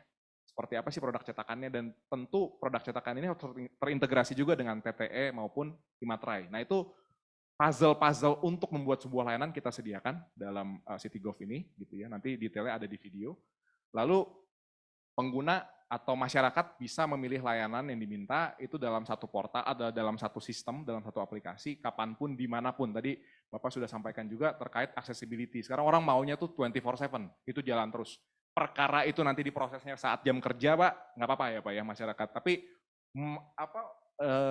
bisa akses layanan itu 24/7. Lalu yang terakhir tidak menghilangkan asas layanan publik gitu loh ya di dalam pelayanannya. Next. Nah ini mungkin cukup detail juga, di mana nanti ini step by stepnya, di mana step pertama adalah konfigurasi. Konfigurasi ini kita bisa buat formulir, bisa membuat jadwal pelayanan sampai ke format cetakannya seperti apa. Ini yang kita bilang puzzle-puzzle-nya Pak, gitu loh. Di mana ini tidak butuh coding sama sekali, skill coding sama sekali. Kita sudah membuktikan Pak. Teman-teman Pemda itu mungkin dalam waktu kita 1 hari 2 hari itu sudah bisa menguasai Pak, gitu loh. Bagaimana cara membuat sebuah layanan ini dari sisi konfigurasi. Jadi tidak perlu lagi Bapak Ibu harus hire tim IT yang cukup banyak, cukup orang-orang yang mengerti terkait proses bisnisnya dan juga ya bisa sedikit-sedikit lah terkait laptop dan segala macamnya pengoperasiannya. Nah itu sudah bisa membuat layanan konfigurasi ini. Next. Lalu kalau dibutuhkan integrasi, katakan dengan sistem Dukcapil Pak, untuk verifikasi NIK katakan, atau untuk sistem OSS Pak, untuk verifikasi untuk terhubung ya Pak kalau proses pelayanan ini, atau untuk dengan sistem-sistem lain. Di dalam internalnya Pemda sendiri ada yang misalnya katakan dia bisa mengurus izin A kalau sudah membayar pajak B katakan. Nah butuh terhubung seperti itu, kita bisa sediakan modelnya mungkin sekarang Bapak Ibu sudah familiar juga dengan PI ya Pak, program interaksi antar muka gitu. Nah ini kita sudah sediakan juga, dan ini sekali lagi tidak perlu coding, cukup dengan formulir saja yang diisi di aplikasi CityGov. Next. Lalu kita masuk ke layanannya. Nah ini dari sudut pandang masyarakat. Nanti di video akan ada ditampilkan juga, di mana masyarakat tinggal masuk ke satu aplikasi gitu ya. Dan aplikasi ini bisa white label, kita pun sudah menjalani dengan 20 kota kabupaten tuh hampir semua white label Pak, tidak menggunakan nama CityGov. Sekali lagi CityGov ini hanya support back-end-nya aja, tapi nama aplikasinya bebas, terserah kota kabupaten masing-masing gitu ya. Mereka bisa pilih mau ke dinas mana, lalu pilih layanannya apa, lalu setelah pilih layanan mereka bisa trace tadi Pak, status layanannya, antriannya, hingga berkomentar, bahkan melakukan video call Pak. Nah tentu video call ini satu arah ya Pak, dari pemerintah ke masyarakat. Katakan perlu untuk verifikasi dokumen ya Pak. Jadi ini yang kita sebutkan tidak menghilangkan esensi layanan Pak. Karena tadi Bapak sebutkan itu betul Pak, saya setuju 100% Pak. Bahwa ada masyarakat memang tetap ingin tatap muka Pak. Tetap ingin ketemu gitu loh. Nah untuk mengakomodir seperti ini bisa dengan tadi Pak, tetap datang offline atau dengan video call Pak. Karena kita lihat biasanya Pak, sorry Pak, bukan membeda-bedakan generasi ya Pak, tapi biasanya yang seperti ini biasanya memang yang generasi agak senior lah Pak, ya kan, cukup senior, mereka mungkin baru plong kalau ngelihat nih Pak, ya kan. Nah, hal itu kita bisa fasilitasi melalui fitur video call yang tidak perlu harus ke Zoom atau ke WhatsApp atau ke Google Meet ya Pak ya. Itu semua di dalam aplikasi Pak, sehingga secure dan terenkripsi dengan baik terkait video call-nya. Sampai nanti di akhir ketika keluar format akhirnya itu akan persis seperti yang kita dapatkan kalau kita mengurus perizinan secara offline Pak. Next. Lalu ini pelayanannya ya, semua layanan masuk ke e-office. Jadi ini mungkin dari sisi petugas di daerah, Bapak Ibu pasti mengalami ketika terjadi satu transformasi, launching aplikasi. Aplikasinya di launching, masyarakat akses, masuk semua, tapi istilahnya di dapur kitanya nih Bapak Ibu, itu semua masih manual juga gitu loh. Jadi kita harus entry lagi di internal kita, lalu setelah entry itu nanti harus di disposisinya manual lagi gitu loh. Jadi hanya istilahnya terasnya aja Pak, yang udah online Pak. Di ruang tamu sampai ke kamarnya itu masih offline semua Pak sistemnya. Nah itu yang sering dihadapi. Nanti ada salah satu case Pak yang menarik terkait penggunaan WhatsApp. WhatsApp ini pun bukan mendiskreditkan Pak, tapi banyak Pak daerah yang oke sekarang bisa via WhatsApp. Tapi masalahnya via WhatsApp satu Pak, formatnya itu beda-beda semua. Orang teksnya pun sudah berbeda-beda. Terus begitu masuk itu harus rekap lagi manual. Saya yakin pasti teman-teman daerah yang menggunakan WhatsApp untuk layanan publik mengalami kendala juga lah terkait itu. Nah ini kita sudah sediakan di back-end-nya, kita sebutkan ya mungkin e-office-nya lah ya, kantornya gitu secara digital, sehingga ASN Pak, kalau menggunakan ini kita sudah membuktikan Pak, betul-betul bisa menjalankan WFA Pak, work from anywhere Pak. Nah ini mungkin sangat menyenangkan buat teman-teman ASN yang mungkin, apalagi yang milenial-milenial yang sudah terbiasa WFH kemarin, pengen ngelanjutin WFH-nya itu bisa kalau sudah menggunakan e-office yang kami sediakannya. Next. Lalu hasil cetakannya pun sangat persis seperti yang sudah kita ini bisa kalau Bapak Ibu mau coba scan ya, TTE-nya pun sudah valid ya. Lalu ada dashboard Pak, nah ini salah satu yang sangat menarik terlebih untuk pimpinan daerah Bapak Ibu atau mungkin pimpinan di dinas masing-masing, dashboard-nya terintegrasi sehingga kita tahu persis masyarakat itu sekarang sedang akses layanan apa gitu ya, mana yang prosesnya cepat, mana yang proses lama.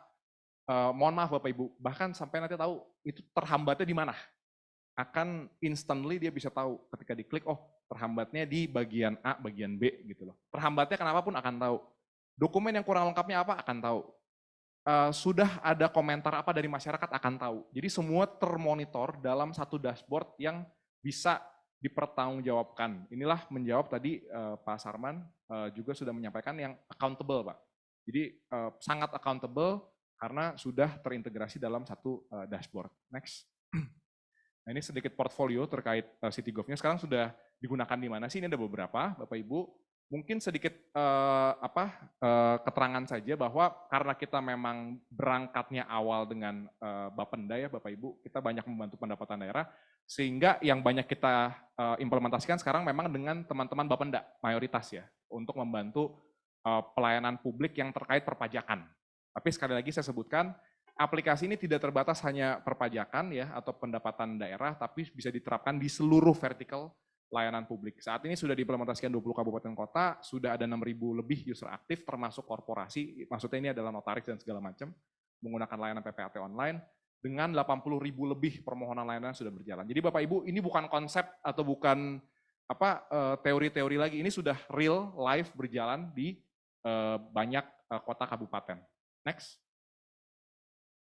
Ini pun tadi saya sebutkan bahwa ada white label CityGov yang sudah berjalan, ada di Kabupaten Agam, ada di Kabupaten Buleleng, ada di Bogor, ada di Lebak, dan di beberapa yang lain. Jadi Bapak Ibu, saya nggak mau pakai nama CityGov, silakan Bu. Memang kita bukan mau branding, kita launching aplikasi ini betul-betul murni untuk membantu teman-teman daerah untuk membuat aplikasi layanan publik dengan jauh lebih mudah gitu ya. Jadi nanti labelingnya mau apapun silahkan.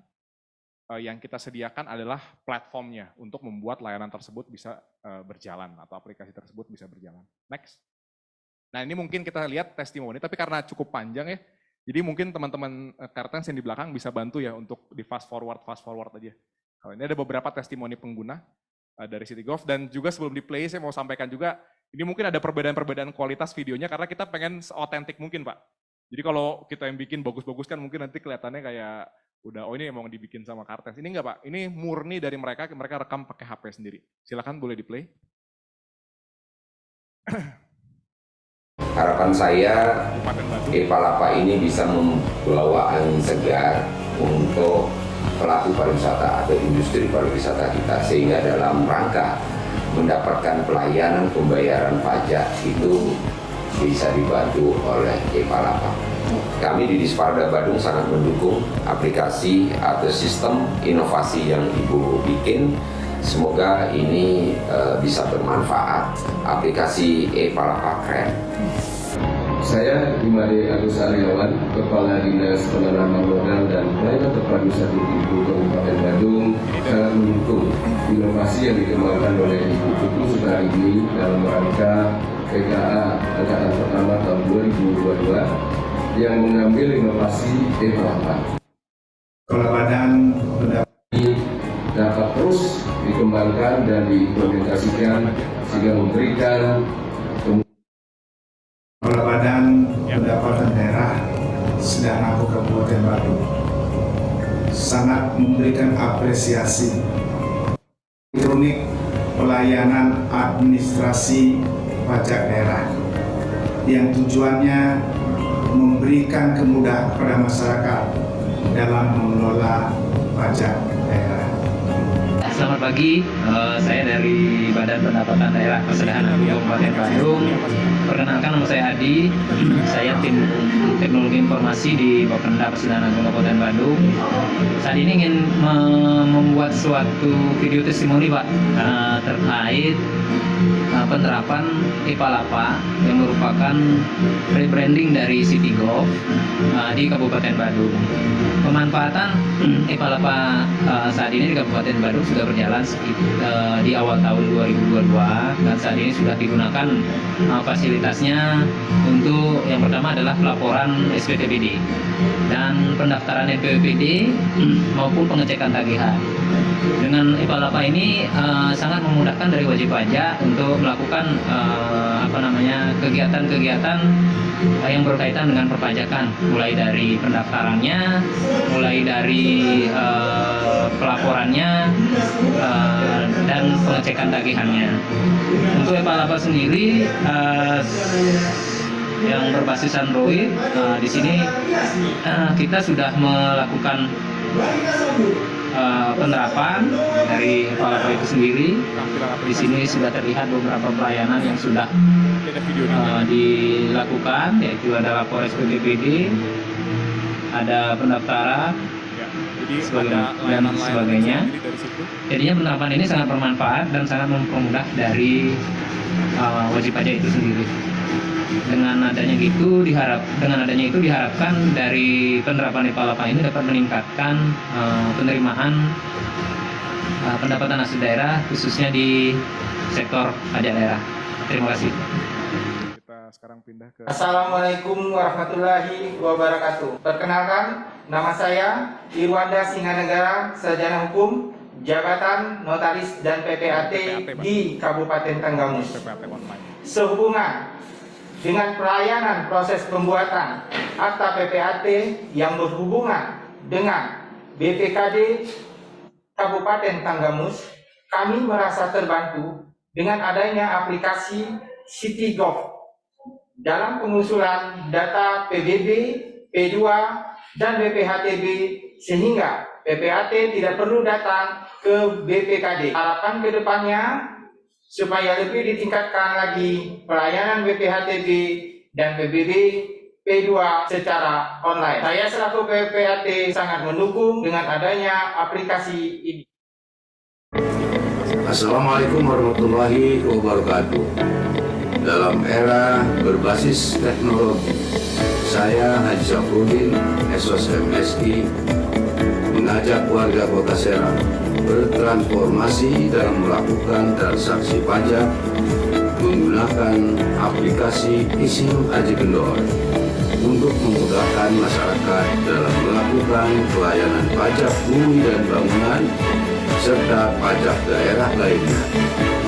Melalui aplikasi eSIM Aji Kendor, masyarakat bisa mendapatkan pelayanan pajak tanpa harus datang ke kantor Badan Pendapatan Daerah Kota Serang. Mari bertransformasi dengan mendukung pemerintah merealisasikan sistem pelayanan berbasis elektronik. Warga Kota Serang, Aji Kendor membayar pajak. Wassalamualaikum warahmatullahi wabarakatuh. Assalamualaikum warahmatullahi wabarakatuh. Ibu Sedanten, warga Kota Serang, saya Dr. Andes Haji Yunan Saifuddin, MSI, Sekretaris Daerah Kota Serang. Ini masyarakat Kota Serang dapat melakukan pendaftaran sebagai wajib pajak hanya dengan waktu 10 menit tanpa perlu repot keluar dari rumah dengan mengunduh aplikasi eSIM Aji Kendor melalui smartphone yang sudah tersedia di Play Store maupun App Store. Nikmati juga pelayanan pajak bumi dan bangunan mobile, lapor SPTPD mobile, cek tunggakan hingga bayar pajak hanya melalui aplikasi eSIM Aji Kendor. Download sekarang juga dan nikmati manfaatnya. Bila Taufiq Hidayah, Wassalamualaikum warahmatullahi wabarakatuh. Kota Serang, Aji Kendor. Terima kasih sebelumnya. Saya dari Kota Serang sudah membuka aplikasi Anji dan Dikit untuk mengakses pelayanan pajak daerah yang lebih mudah dan lebih cepat. Semoga kedepannya layanan ini dapat mempermudah layanan pajak di daerah. Terima kasih. Selamat pagi, kami dari Dewan Pakar kalian sudah masuk ke aplikasi Panji dan Dikit. Dari Buleleng kita bisa jadi agak rame itu apa namanya, dan semoga kedepannya bisa lebih baik lagi. Terima kasih. Halo, kami dari Dokter Selamat siang, kami dari Purisano Lovina merasa sangat terbantu dengan adanya aplikasi Anji dan Dikit ini, karena selama ini kan pembayarannya kita masih manual langsung ke kantornya, jadi agak rame itu apa namanya, antri banyak, tapi sekarang sudah ada aplikasi ini, kami sangat-sangat merasa terbantu dan semoga kedepannya bisa lebih baik lagi. Terima kasih. Halo, kami dari Dokirana Tembok sudah memakai aplikasi dan Dikit, Life Full of Simplicity. Bagi kami, aplikasi ini sangat memudahkan kami untuk melakukan pajak berupa THR, pajak hotel dan restoran. Semoga aplikasi ini membantu kami dan memudahkan kami untuk melakukannya. Terima kasih. Baik, selamat siang. Jadi kami dari Megaton telah menggunakan aplikasi pajak. Kami dari Alamanda siap menggunakan aplikasi pajak Panji dan Dikit untuk memudahkan dalam pelaporan pajak. Mulai bulan April kita sudah itu sangat mudah kita untuk melakukan proses pelaporan.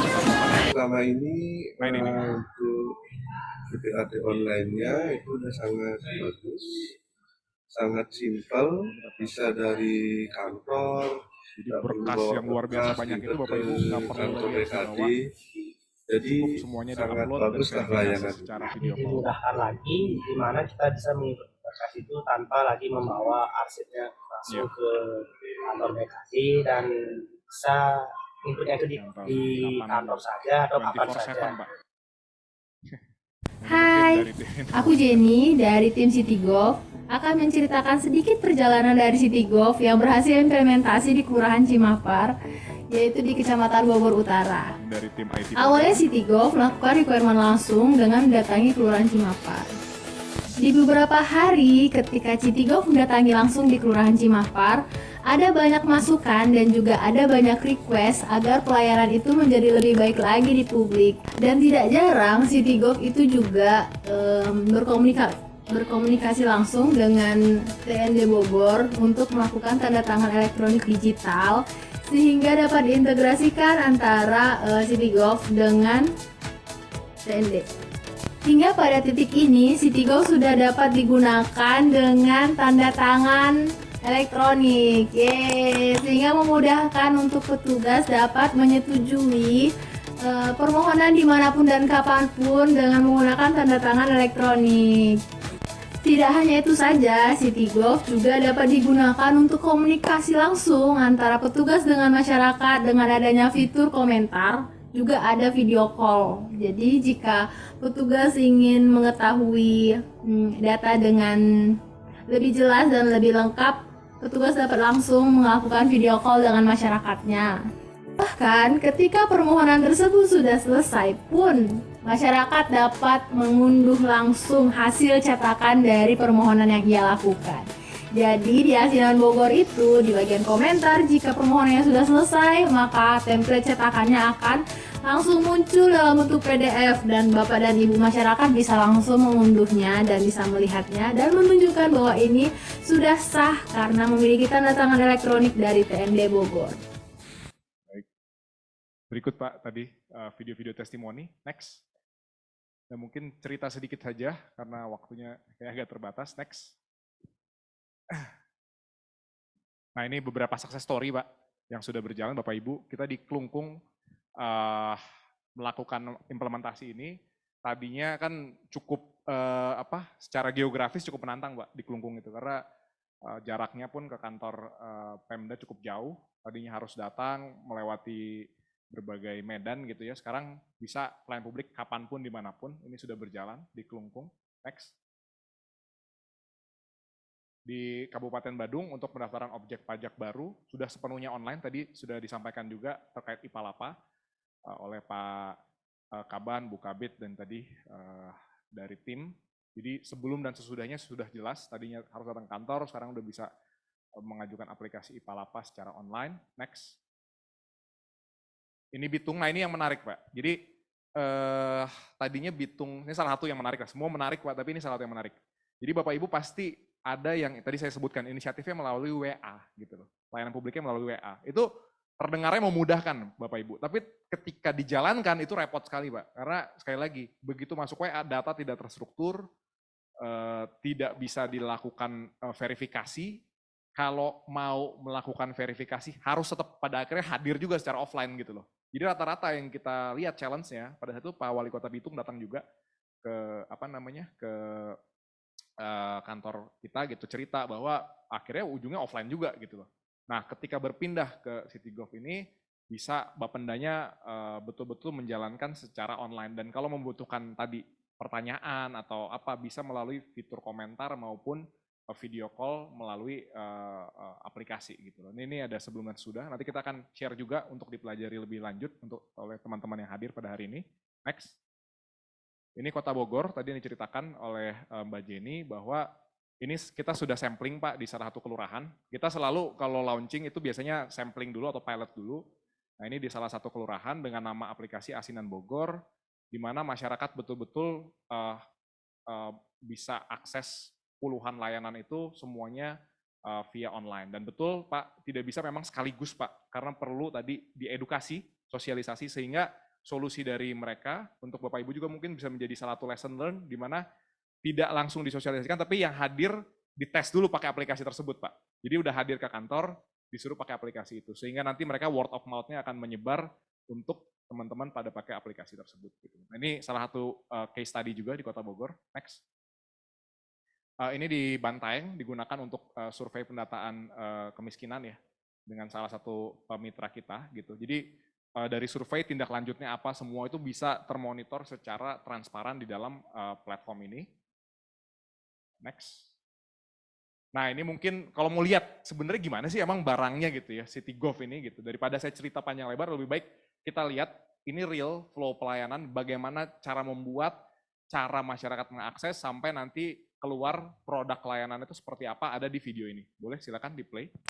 Halo City Govers. Nah, sekarang kami akan menjelaskan tentang flow dari awalnya pelayanan tersebut dibuat di admin hingga pada saat masyarakat mendapatkan hasil cetakan sebagai bukti bahwa permohonan yang ia lakukan telah selesai.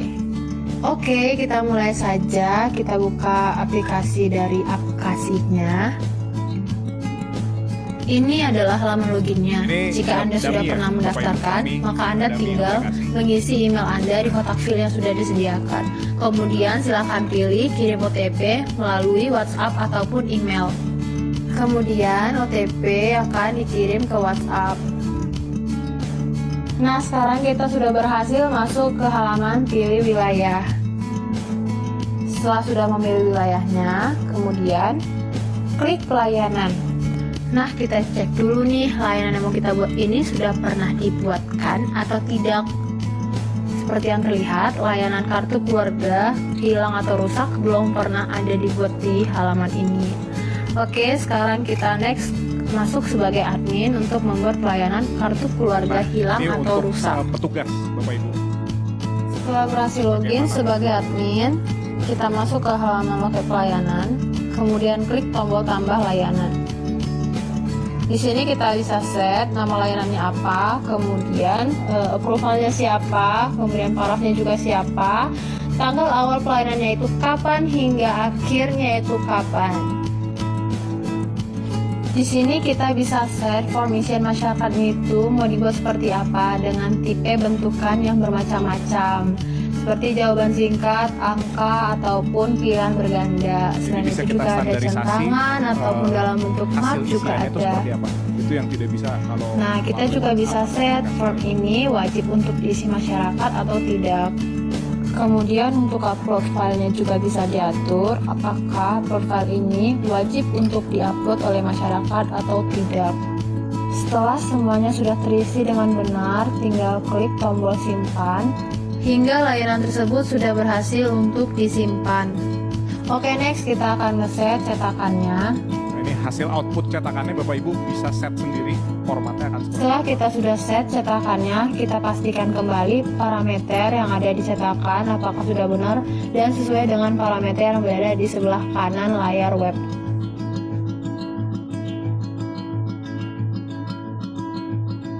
Next, kita set jam operasional dari layanan ini. Di jam operasional ini ada 3 pilihan, yaitu aktif 24 jam, kemudian aktif sesuai inputan,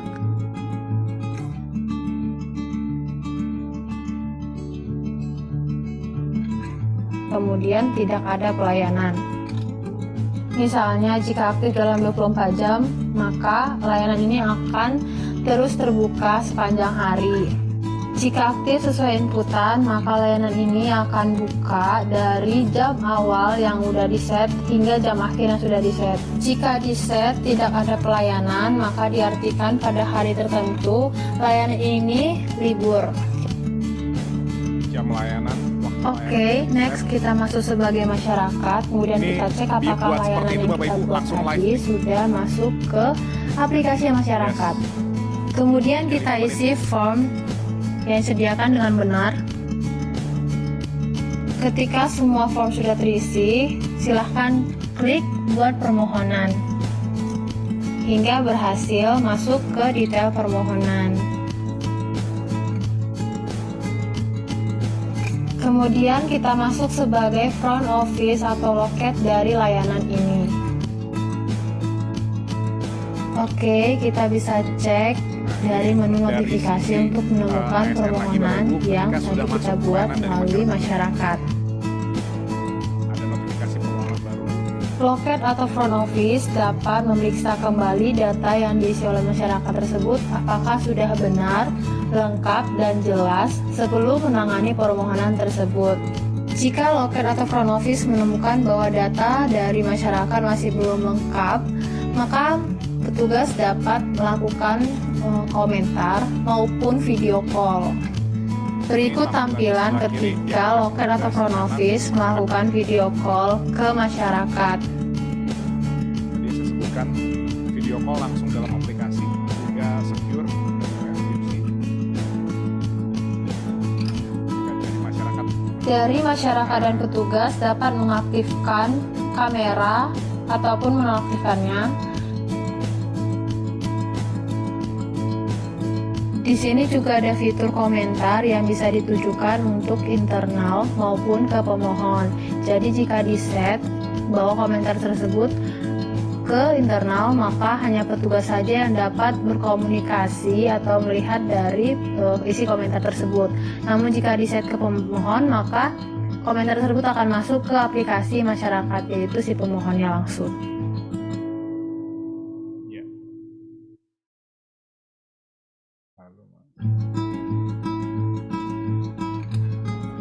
Ya, komentarnya sudah masuk. Kita coba balas. Ini ada permohonan melengkapi berkas.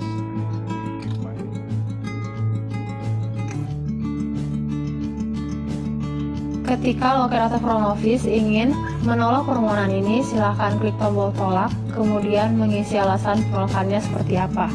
Oke, kita disposisikan permohonan ini ke petugas untuk memproses permohonan ini. Sebelumnya akan muncul review dari cetakan, isi alasan dari disposisi, kemudian memilih petugas mana yang tertuju. Jadi nanti setiap petugas yang terlibat akan memiliki user ID masing-masing Bapak Ibu yang bisa digunakan untuk login dan memproses layanan yang diajukan masyarakat. Sesuai dengan kapasitas Pak. Jadi ada level user admin dan ini memang sudah detail sekali agar terbayang lah kurang lebih seperti apa sih memang. Next kita login sebagai petugas. Kemudian kita klik permohonan masuk, lalu masuk ke detail permohonan. Jadi sudah punya inbox masing-masing setiap petugas.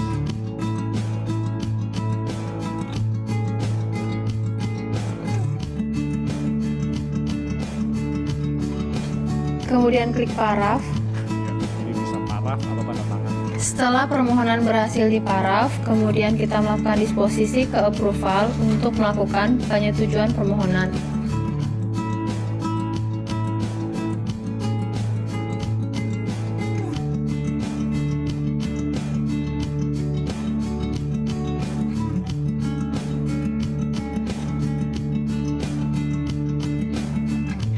Kemudian kita login sebagai approval.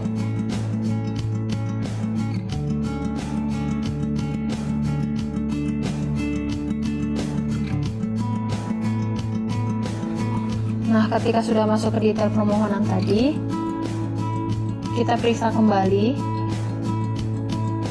Jika ingin menolak, silakan klik tombol tolak, lalu mengisi alasan penolakan.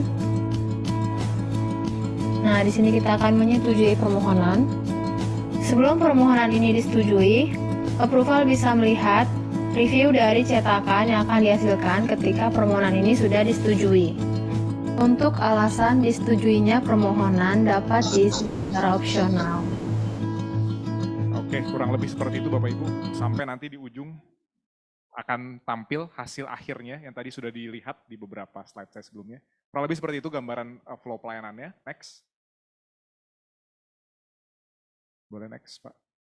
Oke, ini mungkin terakhir aja, cepat aja. Bagaimana kesiapan implementasi? Ada 3, yang pertama pasti MOU nanti bersama dengan Kartens dan Apkasi ya Pak, Bapak Ibu.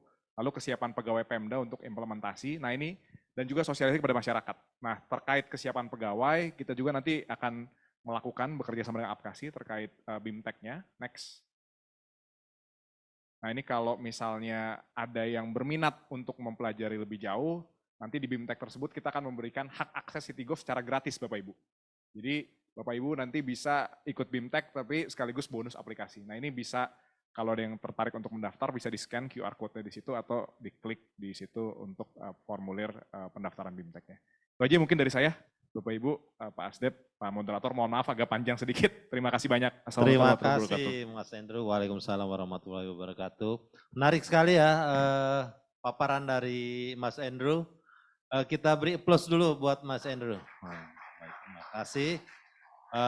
Ini tampaknya sudah ada beberapa pertanyaan Pak Yanuar. Nanti mungkin sebelum teman-teman yang raise hand ini sudah sempat mengumpulkan beberapa pertanyaan. Apa bisa di-share pertanyaan-pertanyaan yang sudah direkap tadi?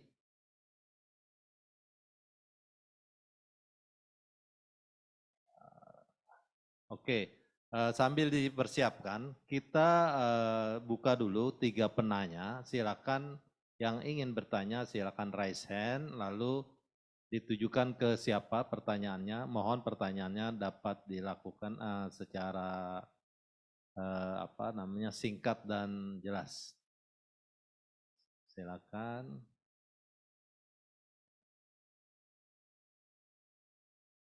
Nah, ini ada pertanyaan dari Kendal.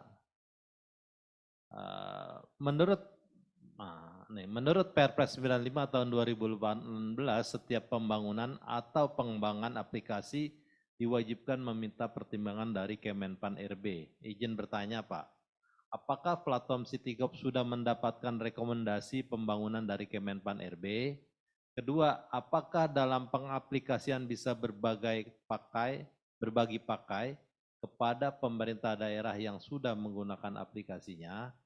Dan yang ketiga, TTI yang digunakan dari mana, BSSN atau yang lainnya? Ini mungkin pertanyaan untuk, Mas Andrew dulu, nanti ya, siap, silakan Mas Andrew, nanti Pak Yanuar silakan. Oke, mohon izin dari Diskominfo Kendal ya Bapak Ibu.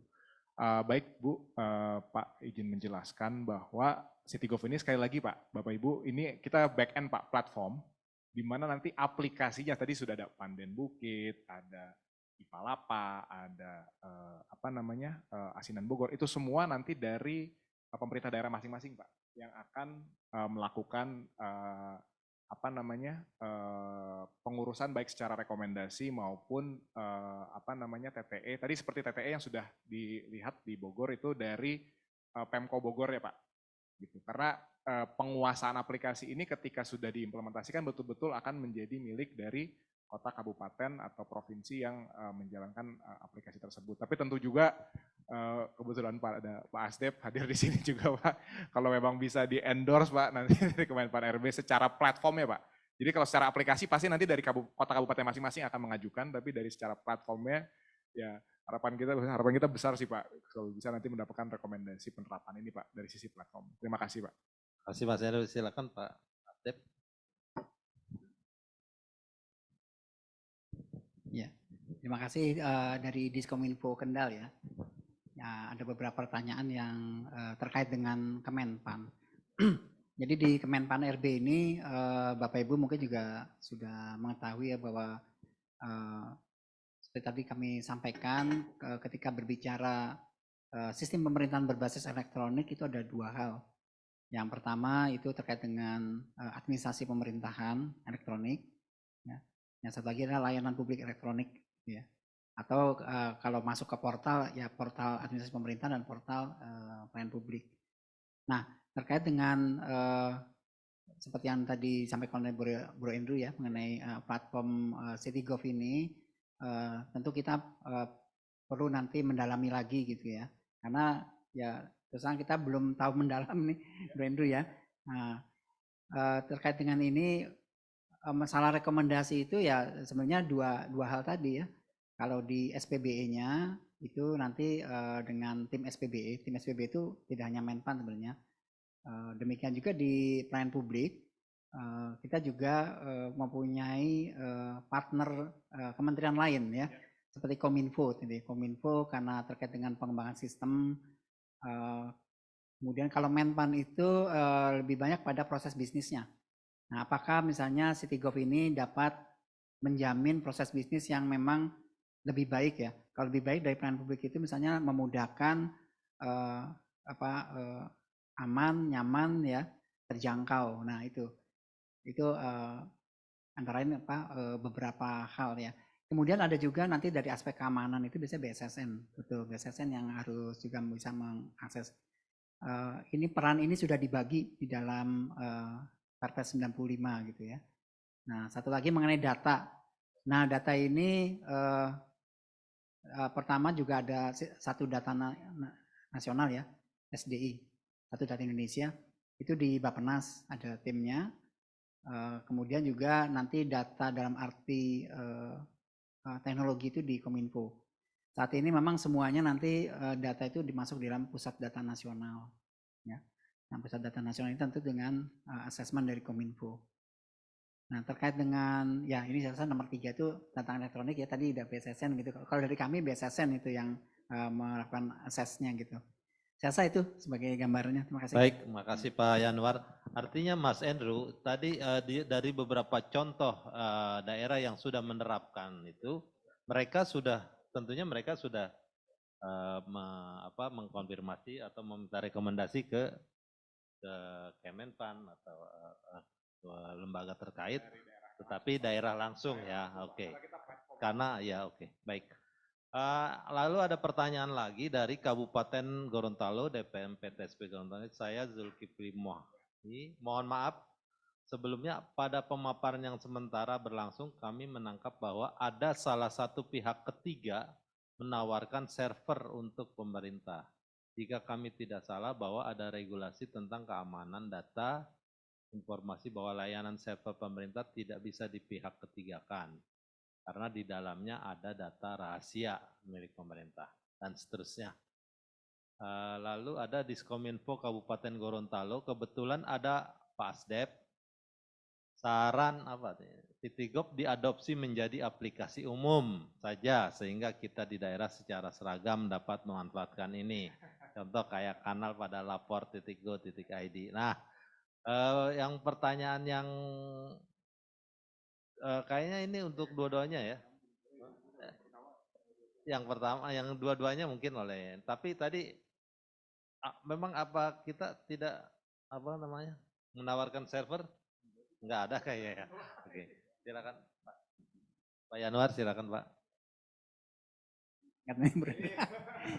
Ya baik, saya rasa memang tadi ya dari yang disampaikan Citigov itu memang menyediakan platform istilahnya ya, platform. Jadi apa ya dasarnya, pondasi mungkin ya, semacam pondasi begitu, tapi bangunannya mau dibuat seperti apa itu memang disesuaikan dengan kebutuhan daerah lah gitu.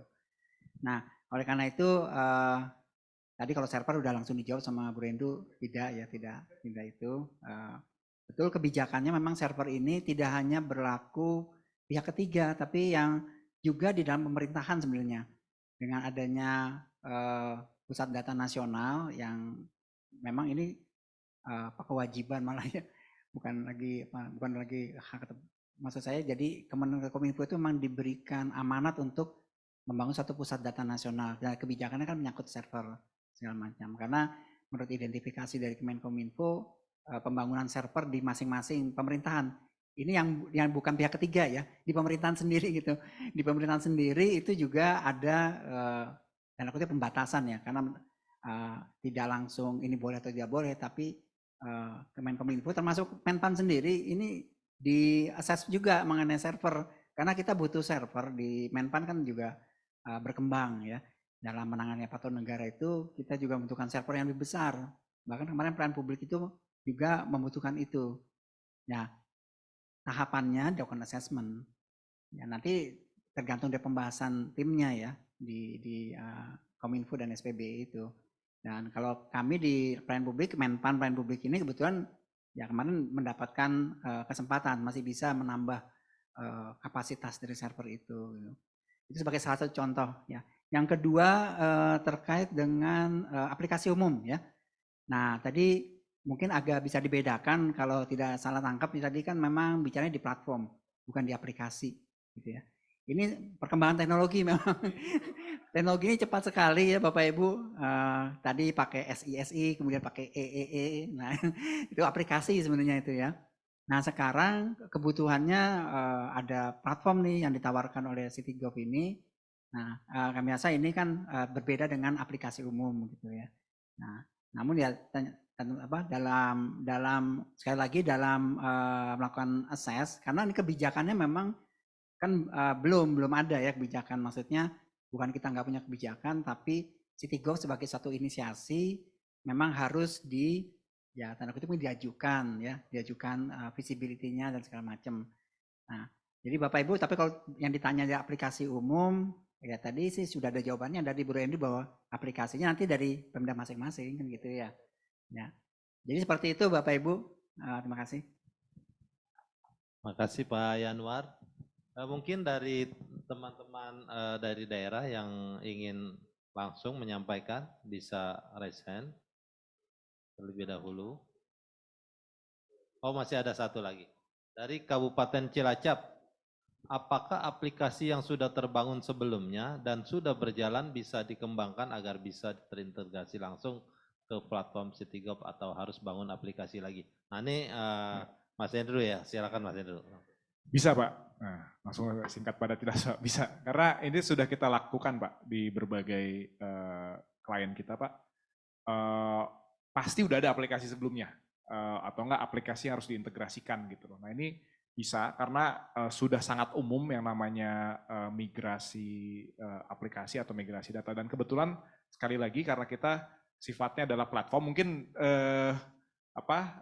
kata-kata platform ini belum jamak ya, tapi intinya adalah sebuah mesin untuk menciptakan aplikasi, dan mesin kita ini sifatnya modular sehingga sangat mudah kalau mau diintegrasikan dengan existing aplikasi yang sudah berjalan. Jadi bisa Pak, dan harapan kami semoga di Cilacap bisa menyusul menerapkan Citigov ini. Terima kasih. Baik, terima kasih. Masih ada Bapak Ibu pertanyaan yang lain?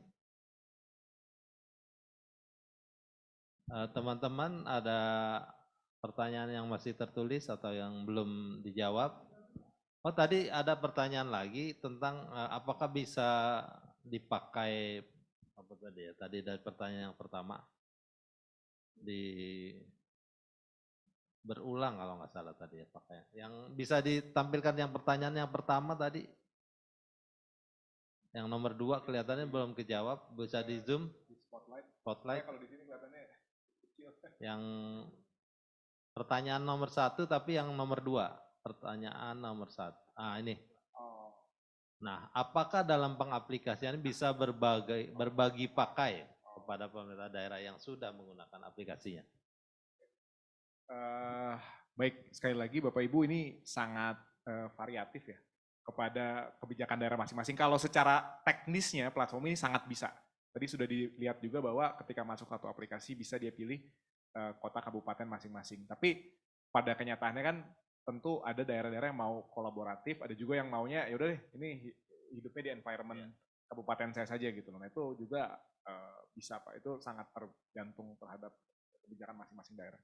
Oke, masih ada pertanyaan lain? Kalau tidak ada kita akhiri. Namun sebelum kita akhiri, mungkin ada pertanyaan justru dari saya nih Pak. Kalau misalnya teman-teman daerah ingin atau lebih tertarik dengan apa yang telah disampaikan Mas Hendro tadi, apa yang harus mereka lakukan? Nah, boleh slide yang terakhir Bapak Ibu, teman-teman panitia boleh di show lagi tadi yang terkait BIMTEK, saya jelaskan lebih komprehensif. Boleh dibantu. Nah, berikut. Jadi Bapak Ibu, untuk menutup mungkin terakhir, kalau Bapak Ibu tertarik untuk mempelajari lebih jauh, kami sudah punya pengalaman yang sudah mengaplikasikan ada 20, tapi yang inquiry itu cukup banyak, mungkin ada sekitar 60, dan rata-rata kalau cuma kita kasih platformnya saja Pak, kita langsung kasih, itu pun bingung juga. Meskipun platformnya simple, tapi tetap saja harus mereka memahami dulu terkait aplikasi tersebut dan spiritnya apa, lalu step by step seperti apa. Maka kami mengundang Bapak Ibu yang tertarik untuk mengikuti next BIMTEK yang akan kita selenggarakan bersama dengan aplikasi. Sekali lagi ini linknya Bapak Ibu, mungkin tadi agak terlalu cepat, bisa di-scan QR-nya Bapak Ibu di layar masing-masing kalau tertarik. Lalu kalau mau visit linknya tadi bit.ly/BIMTEK-Citigov. Apa saja yang nanti akan dipelajari di situ, kurang lebih. Next. Ini ada kurang lebih ini gambaran saja. Ada 10 materi yang akan kita share, mulai dari pemetaan perancangan proses bisnis, lalu komponen layanan, lalu membentuk datanya seperti apa gitu loh. Kurang lebih ada 10 topik ini, tentu tidak terbatas ini, tapi akan nanti berkembang sesuai dengan kebutuhan. Dan sekali lagi, materi ini bukan hanya teori Bapak Ibu, tapi yang sudah kita lakukan bersama dengan teman-teman Pemda lain. Next, terakhir mungkin. Oh udah ya, back, sekali lagi. Back. Nah ini Pak, kalau tertarik silakan bisa. Baik Mas Hendro, terima kasih Mas Hendro. Baik Bapak Ibu hadirin peserta sosialisasi dari rekan-rekan di daerah seluruh Indonesia, kabupaten. Kita akan mengakhiri diskusi kita hari ini, namun sebelumnya kita minta closing statement dulu dari Pak Yanuar, mungkin bagaimana agar bisa mendorong daerah-daerah semangat untuk berinovasi. Terima kasih Pak. Ya, baik Bapak Ibu, kita sudah sama-sama tadi melihat dan mendengarkan ya berbagai macam hal terkait dengan digitalisasi pelayanan publik.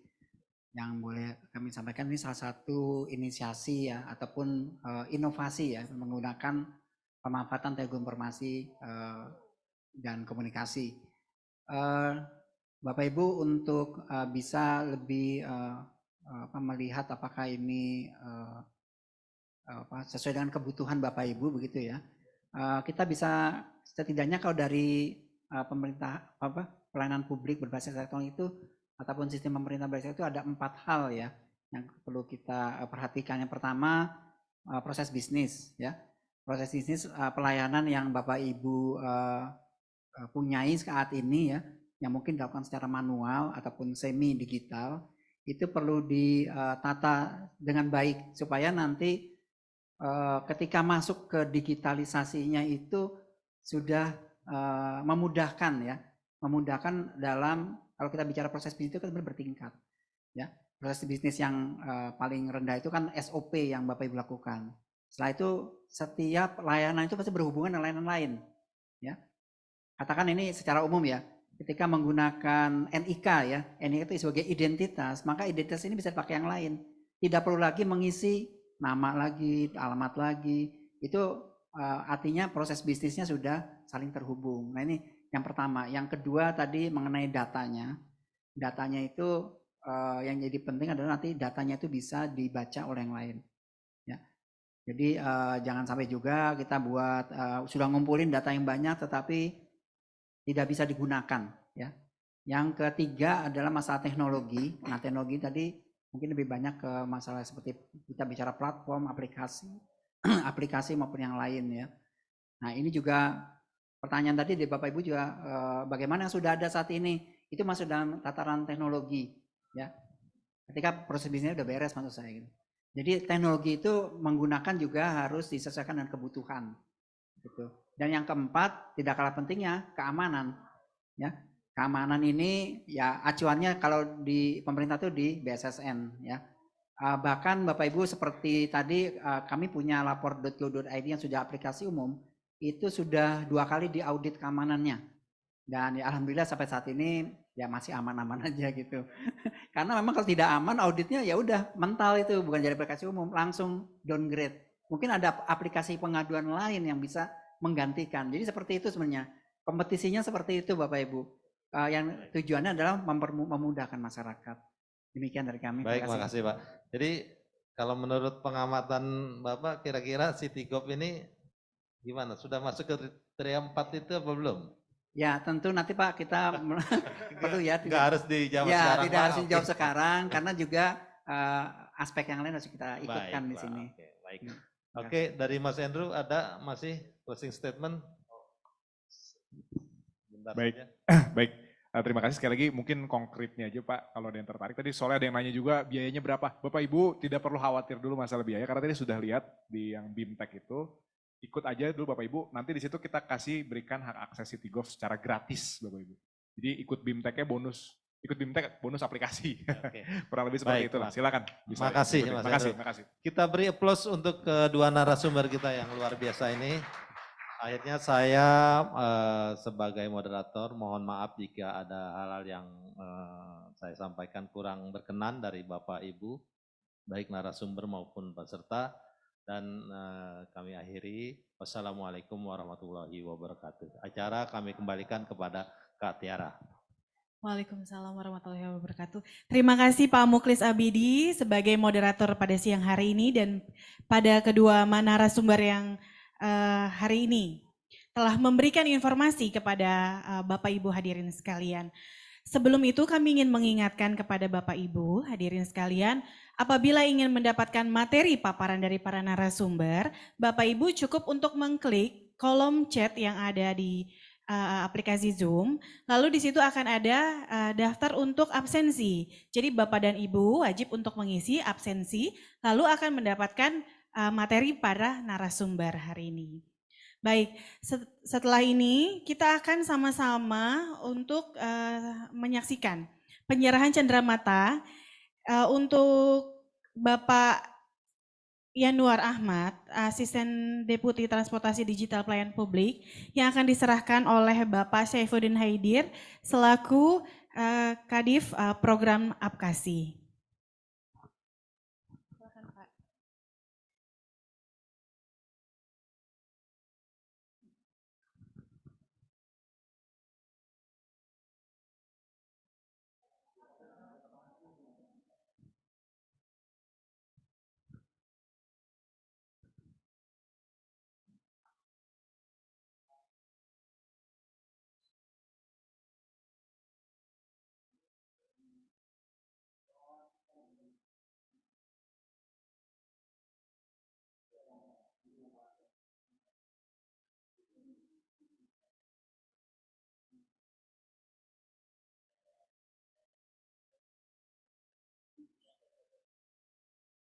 Baik, kita abadikan foto bersama juga kepada narasumber yang satu lagi dengan Bapak Moderator.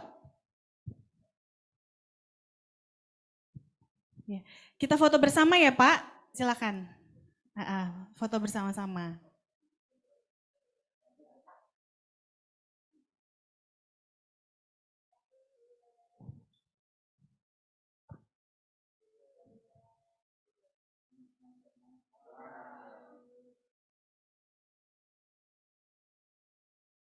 Baik, terima kasih Bapak-Bapak narasumber pada siang hari ini.